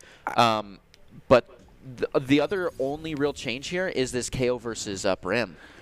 I think the big thing, though, is I do not like Reyna personally. Okay. On this, in a competitive setting, Reyna I think does not thrive as much because I mean she's a really good solo queue kind of character because obviously she can just reset. Reyna, she can have her heals. She has her ult which just resets and you can keep going. But I think the biggest thing is the Jet offers so much comparative to Arena, especially in this, where A, she can op and play those really hard angles. Definitely. B, she can, on a map like Split, she can create so much space with dashing to her smokes and stuff like that. And even the verticality with her knives and stuff like that on this map offer a lot as well. But, I mean, it is going to come down to just you kind of require the Reyna to pop off to make that agent useful, whereas a Jet can not be having a day, but still creating that space with the dash that you have to respect. Anything to say about that Omen versus Brim? I think at the end of the day, the Brim play was really well done, but actually it's different on it. Mo's actually playing it this time rather than I think Rye was on it last game, or I think close to that. But I think they're big skill expression characters now. Brim can have a lot of lineups that can make a lot of different changes and stuff like that, but I think a good Omen could really wreak terror on this map. His ult is so good because the moment you ult, you have to be aware of CT and stuff like that, and really just where are they, you know? Yes. So I think that's huge, but Brimstone ult also clears a lot on this map as well in terms of A site and B site, so yeah.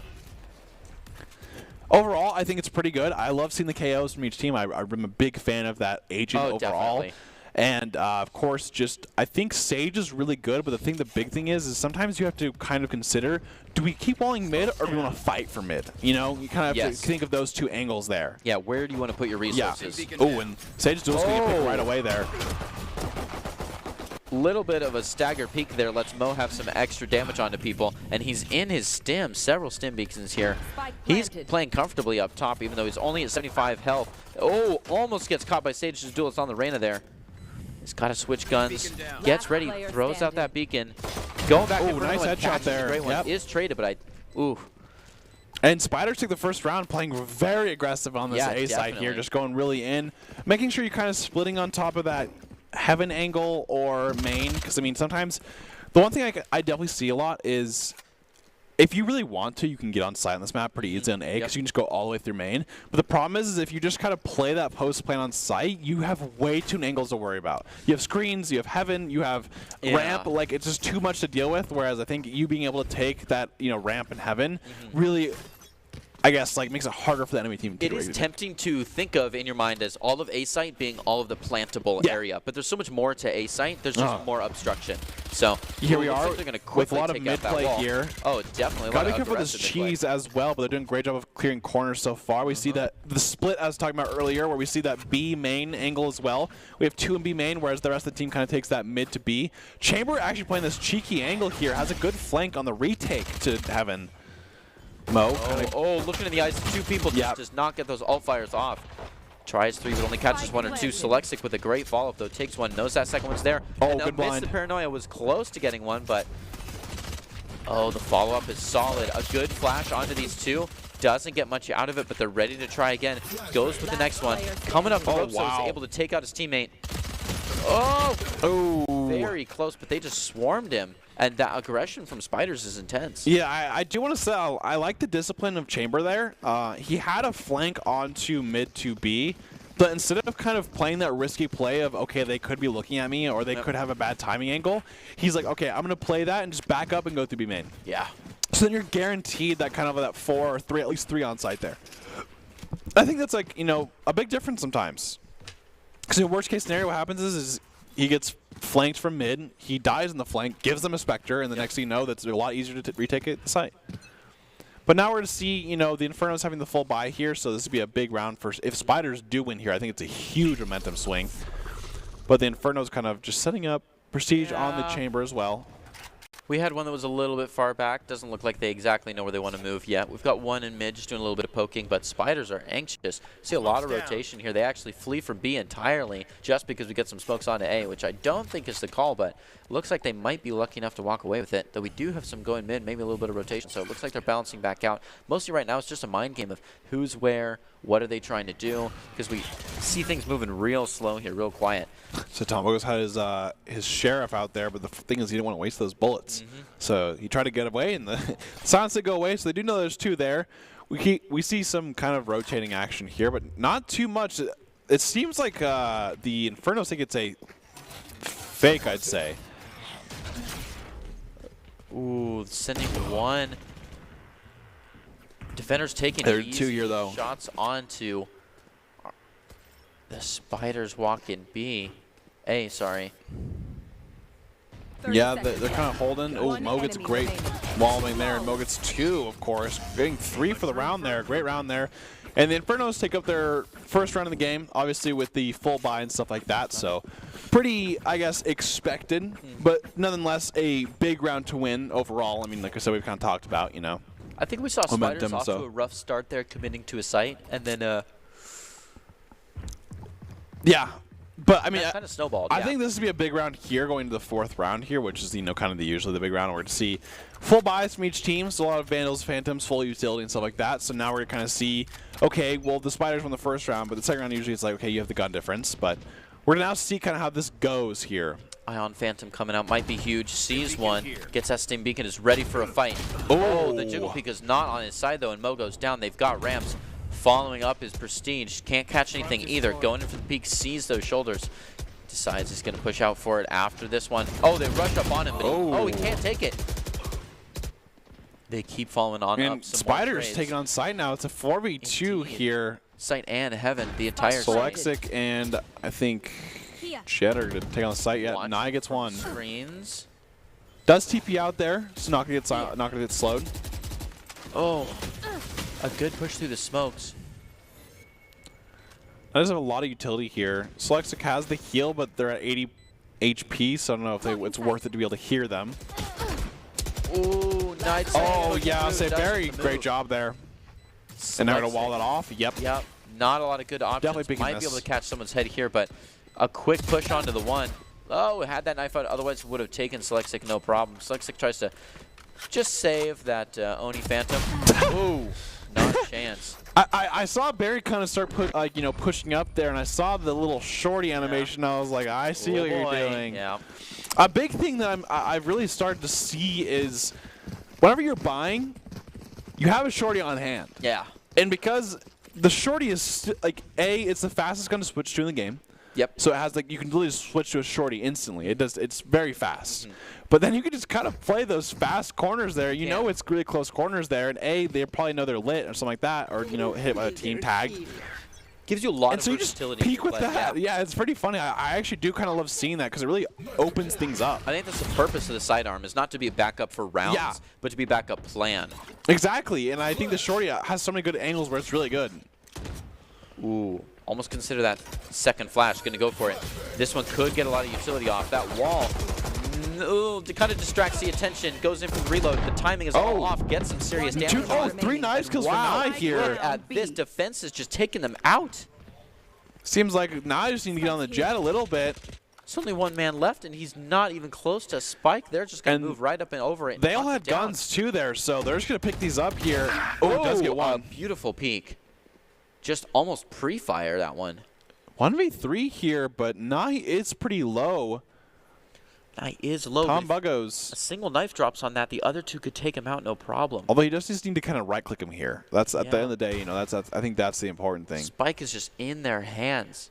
If he even wants to get close, he's got to kill Nye, and then he's got Mo right before him. They've basically got a great crossfire here if he tries to go fast. And if he goes slow, Nye has him with the alt click. 30 seconds left.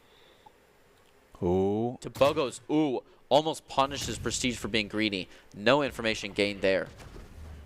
Yeah, and Tom Buggos playing this really slow. I think he might go for the save here. Yeah, just save just the, because I think at this point he knows that he does not have enough time to get the bomb here. True. And going against a smoke where you know all three of them are there. Yeah. I mean, they're just going to hold the bomb here. Nope. They know he's saving, go in for it. Oh!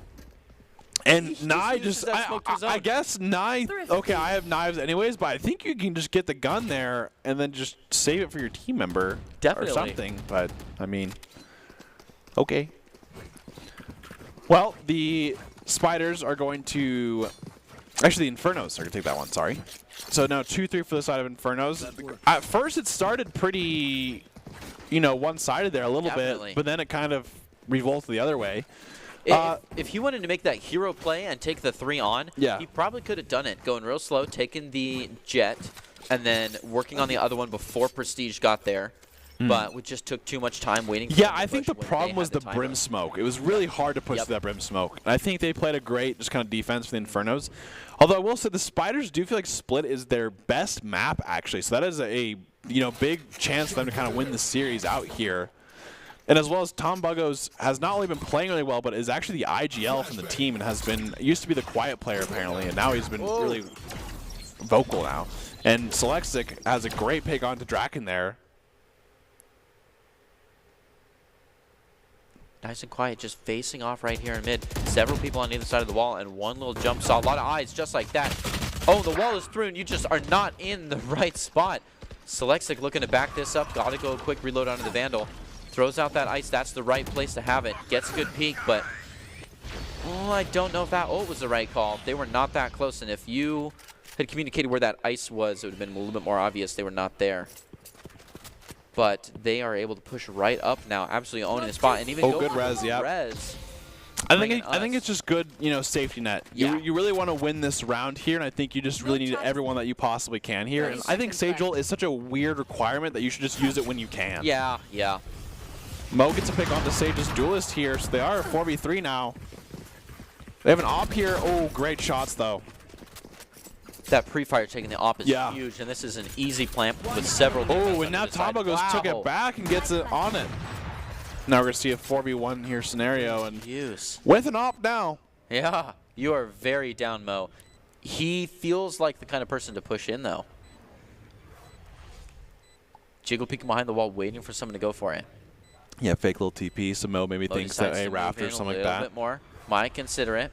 Another fake TP. Now he's pretty scared here. He's like, where is the Omen? And sees just the hairline.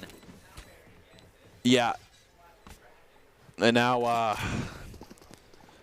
we saw Barry kind of holding that opening in the smoke, which I think is a good spot to hold. Just because, that's going to be the one spot you might see them in. So it feels like they're safe. They could run around across and get caught right there just like that.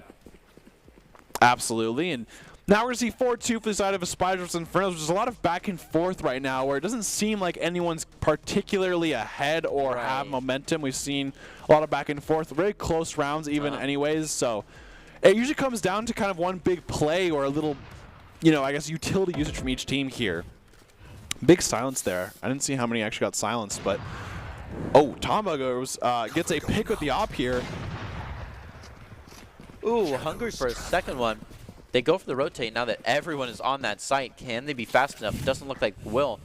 Defenders are considering moving back over, and we already see.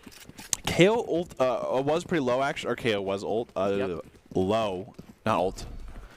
To get the heal, though. So the big thing about the Sage, obviously that heal does actually make a difference. Decide to go for the mid push, and they might take it no problem. Clearing all those corners, of course. Good pre-fire. Checking the 50-50s with two people. Absolutely. That could be a nice smoke. Oh, Selexic gets a great pick. That's a huge pick, honestly, for this round. KO ult coming out here. Silencing all around. Sage Duelist does get one there. Now looking to go heaven. 4v3. They do have the counter KO ult up if they do choose to. One enemy remains. Yeah, and that was just as it ended, too, so no chance of getting that one. Oh, wow. Great shot by Selexic there. Selexic not down yet. 1v3 does have the res, but it's not for until after this silence. True. The only thing I could really see them ulting for is maybe Econ. Ooh. But, yeah. Gonna get opt. And this op seems to kind of being a detriment for the Infernos after buying it. Yeah, that's always unfortunate. I mean, they got like 1-2 right off of that with Nye. He got like 1-2 there. But the thing is after he, got taken out by that, the op went to the Spiders, and now they've been using this pretty well. I mean, Tabago's got a pick right away with that, and then, used right there again to get the last round kill there. And see, you always hate it when you get you get an op for one round, and then the enemy team takes it, and then you're like, let them bonus and you're like, that was me. I caused this. Your gun buddy's still on it. Because the one thing that's interesting about ops sometimes is sometimes people are actually scared to buy them. In terms of because I mean, I think it takes in comp, it takes a certain sort of maybe a little bit ego or teammates trusting you and stuff, especially on attack. Definitely. It's really harder to use with no jet or anything like that. The chamber, if it's dropped to you, you're like, oh, we can use it then. Yeah. And then maybe that's the catalyst to get you going. Like maybe you're a good opper, but you don't have the confidence to buy one. To go for the buy. Yeah. I mean, especially at this level, your econ Exactly, is your yeah. team's econ, and if you're going to be wasting it, then you're Exactly. punished by the team. And I think it's like you don't want to be the guy who buys an op on attack and then they get on defense and it becomes impossible. Oh, yeah. So I think it's stuff like that where Prestige gets a great pick off with this tour D-Force there. But overall, I mean, it's cool to see kind of people use the ops and do well with it when they don't buy one. Yeah. Ooh, Psycho has... Oh, no. Oh, great flank. Big flank. Although, we do hear the Empress kind of going out here. Yep, and Nye heard that drop. Nye is in the back of... A A quick one right before the walls go up, and there's a little hole in the walls there. If he can get this one on the Psycho, he owns the Psycho. Oh, Wow. he was ulting, but he got you doing the animation. Just got the down, but they own him right now. They're all over Oh, him. Master's taking that kill Yep, for he sure. goes down. He's taking that kill for sure. Ooh, put him on half health just to torment Okay, the poor boy. maybe they were like, no, give me the kill. Give me the kill. Who gets the kill? I think it's the person who downs it if they actually fall out. Okay, yeah. If that's solo queue, someone's taking that 100%. Oh, yeah. Like, my kill now. Ooh, great spray transfer from Draken, yeah. Bringing it to a 3K, looking for that fourth one. If he hears this, he's up against so much in the Tour de Force. That's not a position you want to be playing against. Yeah, I mean, Prestige with the Tour de Force and Ops as well just does a fantastic job there, so.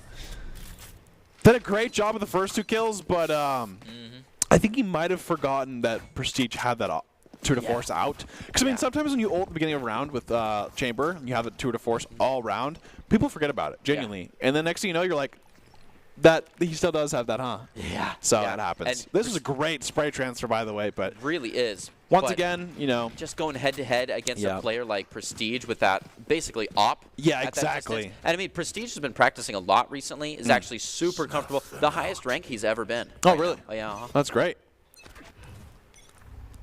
Great to hear that, and, you know, kind of grinding away. Where's he, Sage Duelist, kind of peeking out here. Ooh. That early aggression by Sage punished just a little bit. Selectsic down half health with not a lot of backup here. Has to go all the way back into heaven. So they're going to move comfortably on through this wall. Quite lit, too. Oh, yeah.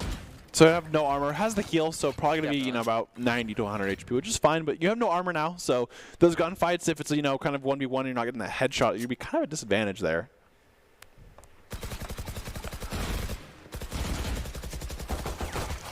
Push right on through that wall, looking to keep going heaven. Oh, but they're waiting for him on the other side. They decide not to. They back off after breaking that wall and start to go through the sewers just to a simple A. Though it looks like Psycho taking a step back to get a has a nice lineup for the knife. I do like KO lineups a lot. I don't think they're used enough. Like, his grenade is really good. Do you think they're used frantically or just pre-round, or where do you think they're used I mean, instead? right there, I think they're usually used pre-round where you kind of just, it's not really, I think pre-round ones aren't really lineups, though. It's kind of like you have your spot. Yeah. But that was an actual lineup that was pretty cool to, you know, hey, where do we take this? Nye might get a good one on the Sky for Psycho. Oh, Nye gets 2. Oh, but he kept moving. Not quite One there. enemy remaining. Man. Okay. Anyway, man, I honestly, they win anyways, but Nye, if he takes the 1 second to just plant, I think he actually just takes him down there. Because he had good crosshair placement. Problem was he just kind of went all over the place. And now we're going to see 4 to 5 with the Infernos, you know, having that 4. I mean, overall, I think it really depends. With these teams, I think it's probably more beneficial to win more rounds on attack. Just because going into the defense round for Spiders, they've shown that they're pretty good at defense. So, you know, you have to think about it that way. We're like, you know, who knows how, you know, one-sided or T-sided or, you know, CT-sided this is. True. I think it's just more so, like, given the current last games and situation, it definitely could be CT-sided for the set of Spiders. So each round they win is going to be a big, you know, plus for them. Yep. I think they paused here. I think I saw that Jet maybe DC'd. Yeah, Jet paused. Okay, yep. Okay. So they're just going to kind of be chilling here. Yeah, just playing with the volley song. Might get a little fly cam action out. And overall, just a fantastic game so far. So far, I mean, 4 to 5 with no really big streak of no big winning streak so far. So we've seen, you know, a couple win here, a couple win there. So at the end of the day, I think that's a lot we could ask for in the great series and stuff like that. But I mean, I think each team's doing a pretty good job of, you know, what they're supposed to do with their win cons and stuff like that. But is there anything, you know, you're kind of looking at or maybe more or less of?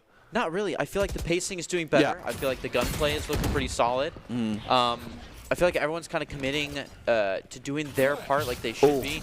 Ooh, we've seen this one before. They're not going to make the same mistake. Very nice that Lear comes out, kind of protects that angle that doesn't need to be watched. Master. Oh, wow. Prestige with the double there. Prestige is really making some big moves here so far.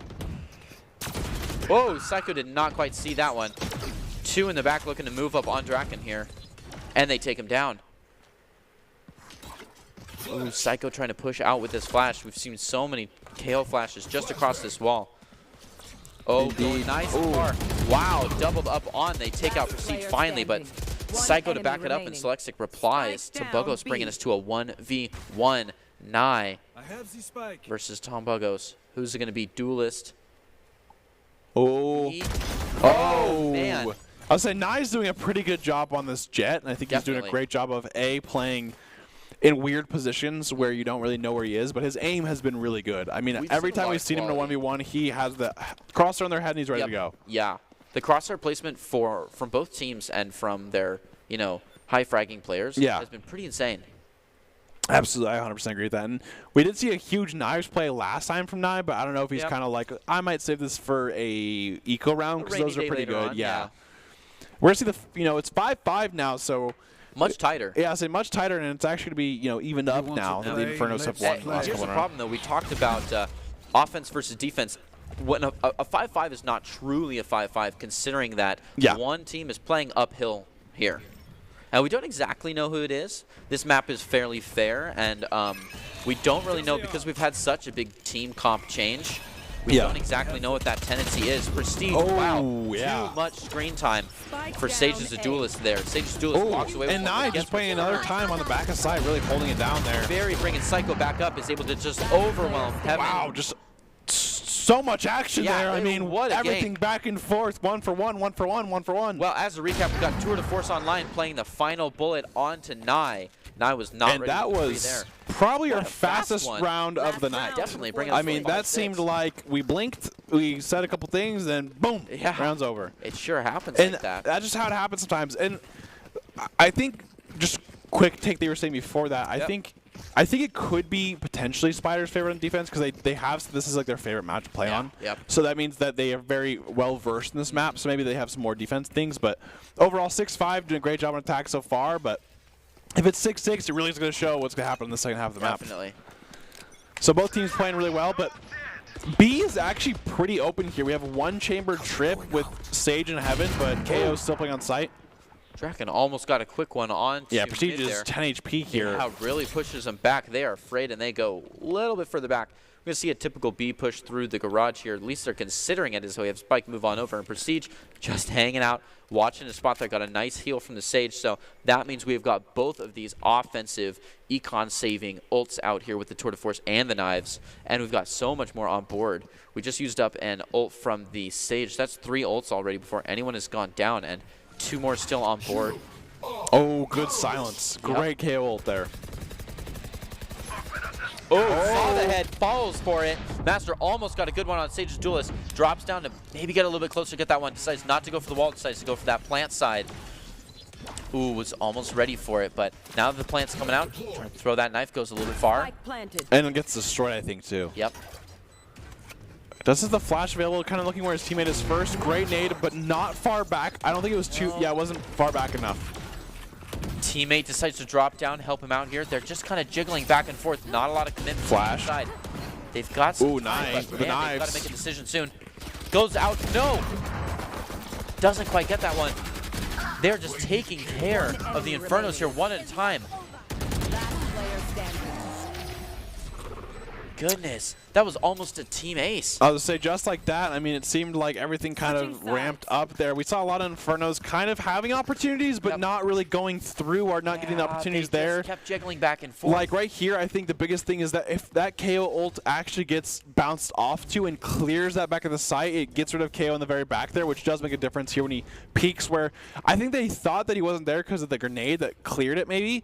So stuff like that can really definitely kind of be detrimental. And also had 2 flashes, but the first flash didn't do anything off it. And the second one, Yeah. they could play around it. So overall, I mean, it was a good try from each team there, but at the very end, it wasn't enough. We had Sage Res and stuff like that. Great KO to entry. Yeah, definitely. Just has a great silence and overall. because they had that great KO, they were able to really post up on one side, and that wall was never broken. So there was only one entry point they had to watch, and they just watched it with 3 people on top of that plant. That was just a great defense and a great post plant. Yep, and we're going to see 5 to 7 here with the Spiders leading, but now they're defending here. And we're going to see the Infernos just go all the way through A main, which is kind of right through it. But the thing is you got to play post-plant well here. You really do, because your sight. Yeah, see, there we go. Small. Sage's Duelist gets a pick automatically to 9. Now they have no control here.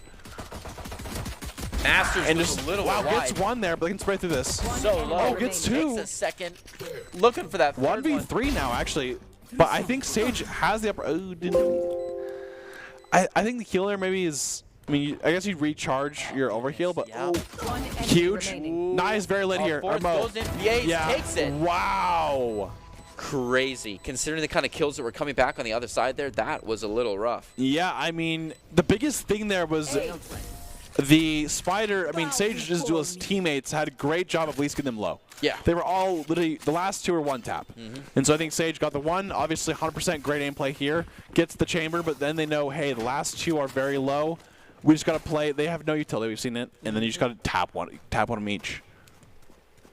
Taps 1 and then boom, taps 1. Good try there by Mo, but does a great job by Sage to kind of clear out the round. So overall, huge play with an ace on the first round of the game. Yeah. So That's always fun.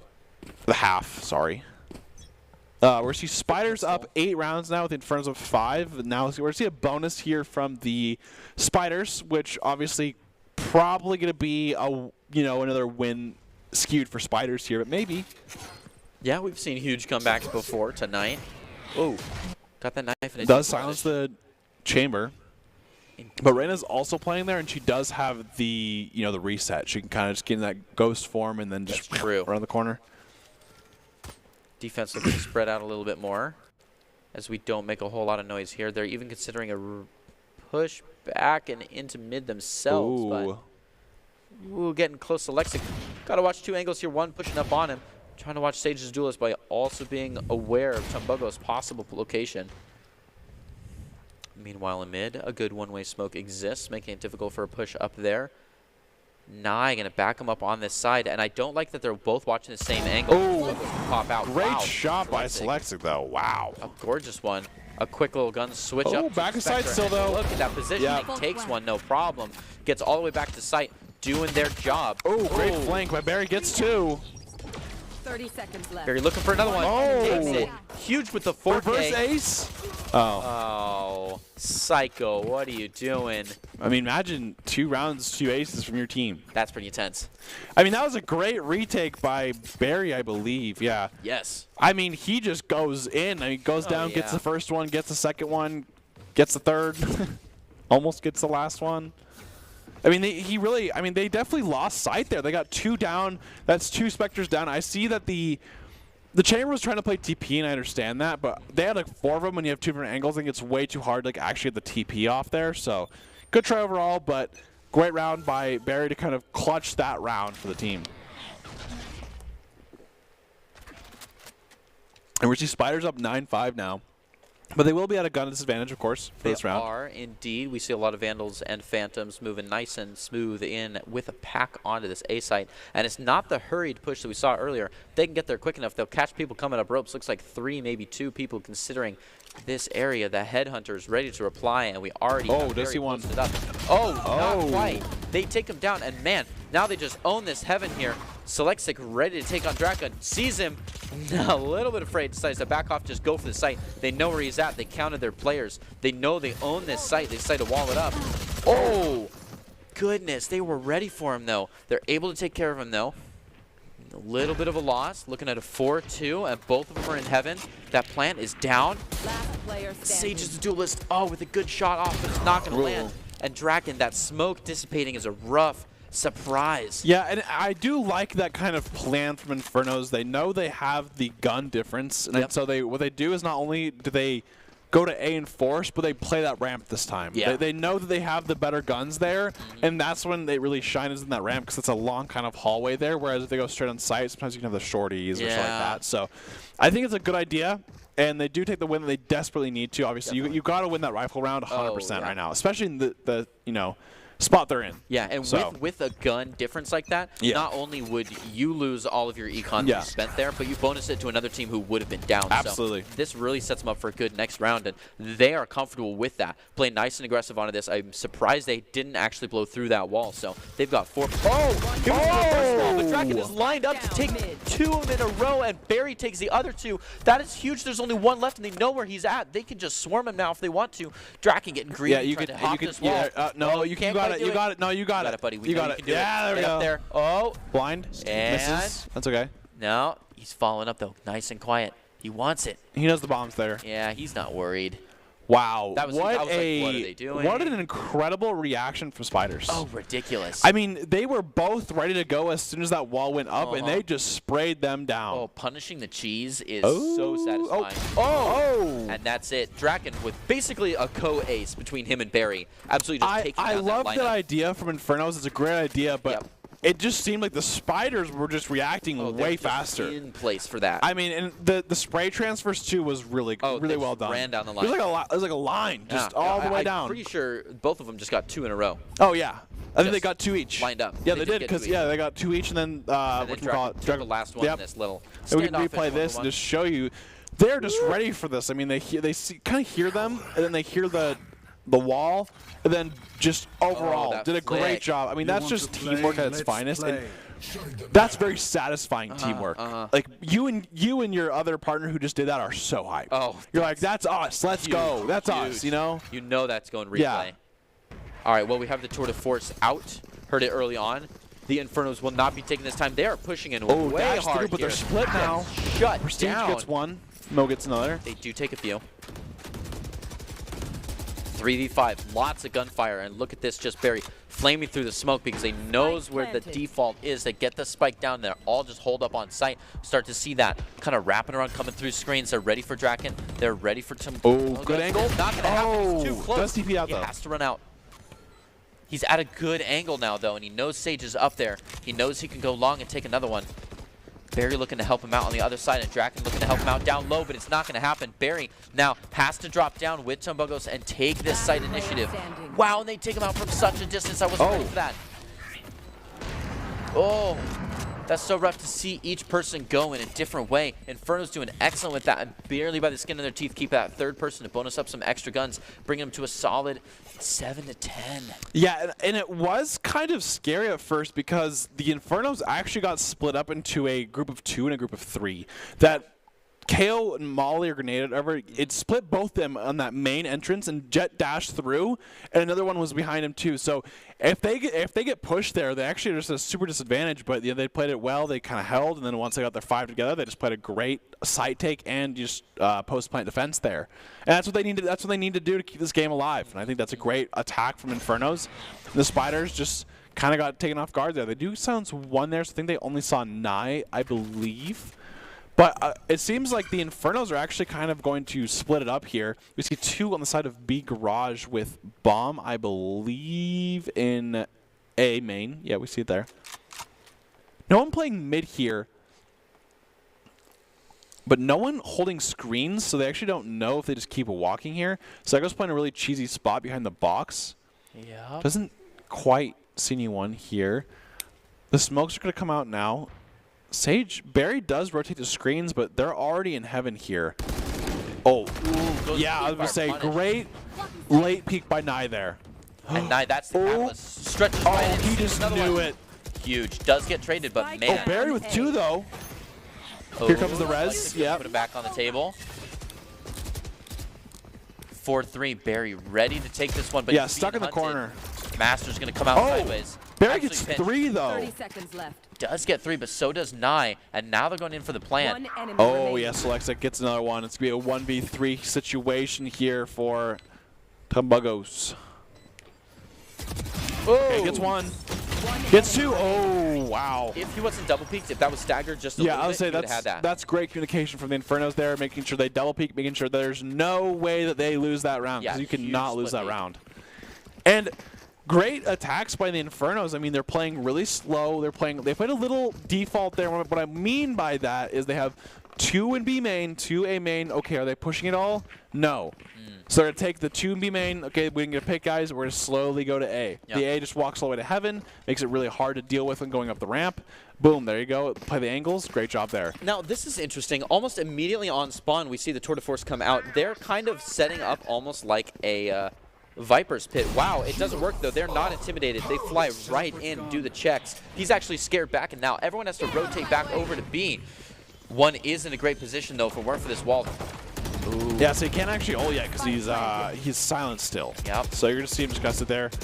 Barry playing with a shorty on the other side of the wall. Oh! I catch some good ones. Not a lot of utility off of it, though. And back Okay, they got 1. Got 2. 4v3 for the side of Spiders here, but they don't have any guns, so... Oh, the Brimstone ult's come down. Oh! Oh, wow. Prestige is definitely going well here. Last player Oh! standing.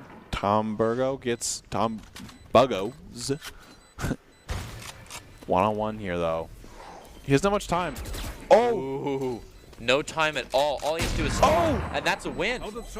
No, he doesn't have time. He doesn't have time. Yeah, he like all he had to do was stall. He won just by. Oh dying yeah, right no, there. that's what, yeah. win Sorry, for Tom Prestige. Buggos. Yeah, yeah. Exactly. Prestige did a great job there, playing very disciplined. Yeah, because if he gets greedy and goes for the kill, he loses it. But just by kind of flirting with him around the corner and then drawing he sees it back. the Tour de Force in his face too, and he's like, I can't peek that again. Scary. So he just goes around, plays the time. Hey, he knows that the Tom Buggo has to push him if he wants to do anything. But if he does push him, he has enough time. And those smooth moves by Prestige bringing them to a 9-10, just one more good play, and they're back at the tie. Spiders don't want that on their tail. They've got to push up just 1-2 more rounds, get those confidence goals, and say the Spiders don't want that to happen to them last round happened, so or last game. So we're going to see 10-9 here for the side of Spiders, but they do have guns now. That was a save round last round, to be fair. They have guns and that ult utility.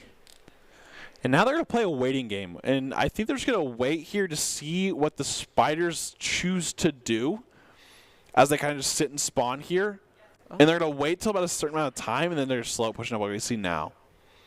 Where they're going to slowly walk up, make no noise. All 5 of them are here. That knife missing is huge. Yeah, they could push it was right very up on close.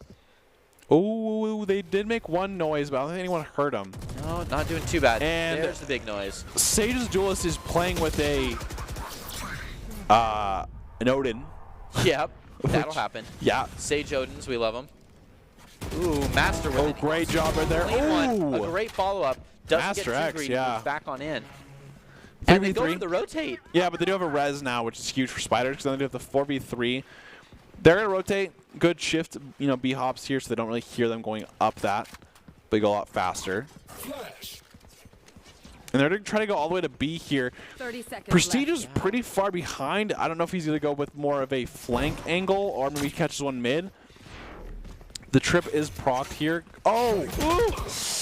Yeah, his utility was just caught out there. It's so hard with that slow because you're so used to being able to just peek that, throw that, and peek back. Yes. But in the slow, you can't do that. So you have to choose one. Do you throw it or do you not throw it? And stuff like that. And that's just what happened. I mean, overall, they kind of had a good trade at the beginning, but that Sage res is definitely coming in pretty clutch here. I mean, making that 4v3 is huge. Yeah. And so Spiders up 11-9 now. We'll see kind of what their options are, I'd say, in terms of how they want to do this. Yep.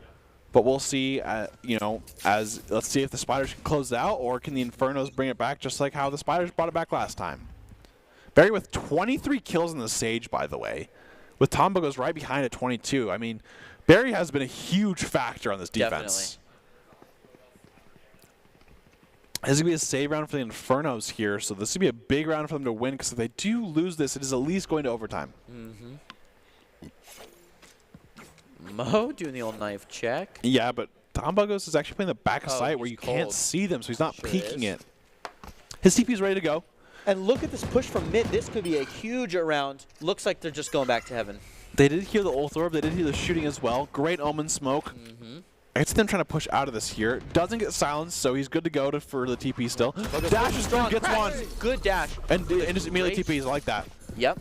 Draken had a really cool cross kind of there. Yep. Where they hear the chamber TP, so they think maybe it's okay. And then he's ready. Oh, and Barry once again playing that flank and just getting a double right off away. And now it's just Prestige. I mean, the biggest thing now, I think, for Prestige is to try to get as many picks as he can. Yeah, he's got an uncontested push on to B here. Which nope. you see Sage is a duelist, is coming with the flank with the Odin through sewers. Ooh. So he's ready to get barraged with bullets. Really being swarmed on here. If he's not careful. This Headhunter could take some people out. Wow. Oh, by the skin of his teeth. He's better keep moving or turn around. She is on the prowl, and she knows where he's at. 10 seconds left. She's not looking there, though. No, I don't think he can catch this, though. I think he's just in the mindset to save, not catch exit. I think he's saving armor. I think that's his biggest thing right now. Yeah, he does have that free creds to move out. But, man, that's just such a rough spot to be in. Match A point. 5-person win from Spiders. So much econ in their pockets. Say, game point here for the Spiders side. The Infernos will be buying up this time. Prestige is actually going to have the Tour de Force up with the armor, so he doesn't have to really worry about it. I think the biggest thing was him last round is, yeah, he'll get a Sheriff, but he could save that 50 armor credits, so then he doesn't buy this round. He can probably buy someone else and call it a day. So right here, we're going to see 9-12 game point here for the Spiders, or the Infernos going to kind of bring it back and be an overtime opportunity here. So we will see, though, what happens. They do see him in the corner here. Great flash. Oh, wow. I don't know about the jump there, but... Yeah, I understand flash fight, just get into somewhere strange, but... Yeah. Great flash there. It is now a 3v2 already for the side of Inferno. Oh, really walked in on him there. 1v3 can proceed to do it. And no, just like that, the Spiders are your grand champs for the week 2 of the Spring Valorant Rumble. And overall, I mean, well-deserved. That first game to come back is so incredible to see. Winning, 9 straight rounds, bring it back, or 9 straight rounds, bring it back is insane. Love to see that. Second game, they come out, they pretty much dominate the entire time. Not a huge landslide by any means. No. But, 13-9 at the end of the day. Great job, well played, and it's cool to see a new team right away win it. Yeah. And do you want to be seen by expert college recruiters talk directly to esports industry insiders like pro athletes, team general managers, game producers? Then join the club. Esports Tower players get insider access to industry insights, and with our featured rumbles, recruiters are taking notice too. It's a great way to score exposure if you're looking to start your path to pro or land a collegiate scholarship. And of course, what's up next on the list is our ICCU Player of the Game discussion. And I think tonight, it's pretty hard for me. I think the second game for sure, for me, was Barry. I think Barry, that second game, went crazy. I think he had like 28 kills at the end there. Yeah. I didn't see the scoreboard at the end there, but just to be able to Sage and get so many kills there is incredible to see. Yeah. Ooh. And it goes off to Barry, and look at him there. Even got the title Cutie Barry right there. And I think he really deserved this. I mean, he was a just clutch factor for this. I hear that. His defense, especially on the split here, there was so many times where you saw Barry versus 3 members or more coming on the site and Barry trading 3. Which is incredible because the moment they get 2 on site and you're retaking already, it's so hard to deal with. But Barry just had so many kills, so many angles. Whenever he flanked, he played in great angles just like this. And I think, honestly, truly, Barry deserved it. And the player of the game is brought to you by Idaho Central Credit Union, who believes a great player makes a team more successful, just like Idaho Central's helping members achieve financial success. Barry is the Idaho Central Credit Union player of the game, and I think he deserves all of this. I mean, he played phenomenally through the series. Barry on his Viper played really well, where he somehow lived a killjoy here during this. I don't know how he did it, but he mind controlled him or something. But overall, just a fantastic job today. And before I guess we close the match, any takeaways from you, Greg? I think that was great. Accommodation by the Spiders. Yeah. Just to have such a downfall and to be able to not only come back for it in that same game, but to keep pushing that and keep pushing that mentality and keep snowballing even just the energy on forward. And rush on through and take the second one as well. I would say it's also one thing to come back in the first game, but it's also another thing to keep your composure in the second game because it was getting really close. It was like 9-10 right there, and you could definitely crumble because you're like, oh, I don't want that to happen to us. But they stayed composed, played their game, and then just finished it out and did a great job. So we had an exciting Week 2 Valorant Rumble with the Infernos proving that they are just not the only team on the leaderboard there and that the Spiders' new team can do it. So they came out of nowhere to win the grand finals and make sure they won out. It's a good team to look out for in coming weeks there. And congratulations to all of our teams. To make sure that you join us next time for a fresh Rumble next Monday at 6 p.m. EST. When the teams are back at it again and looking for another Rumble championship, we'll close it off with our top 5 presented by the Idaho Army National Guard, who invites you to take your impressive critical thinking skills into real time. With more than 10 jobs offering $20K bonus and your degree of choice paid for, the Idaho Army National Guard is the best team out there. Thank you so much for watching and have a great night.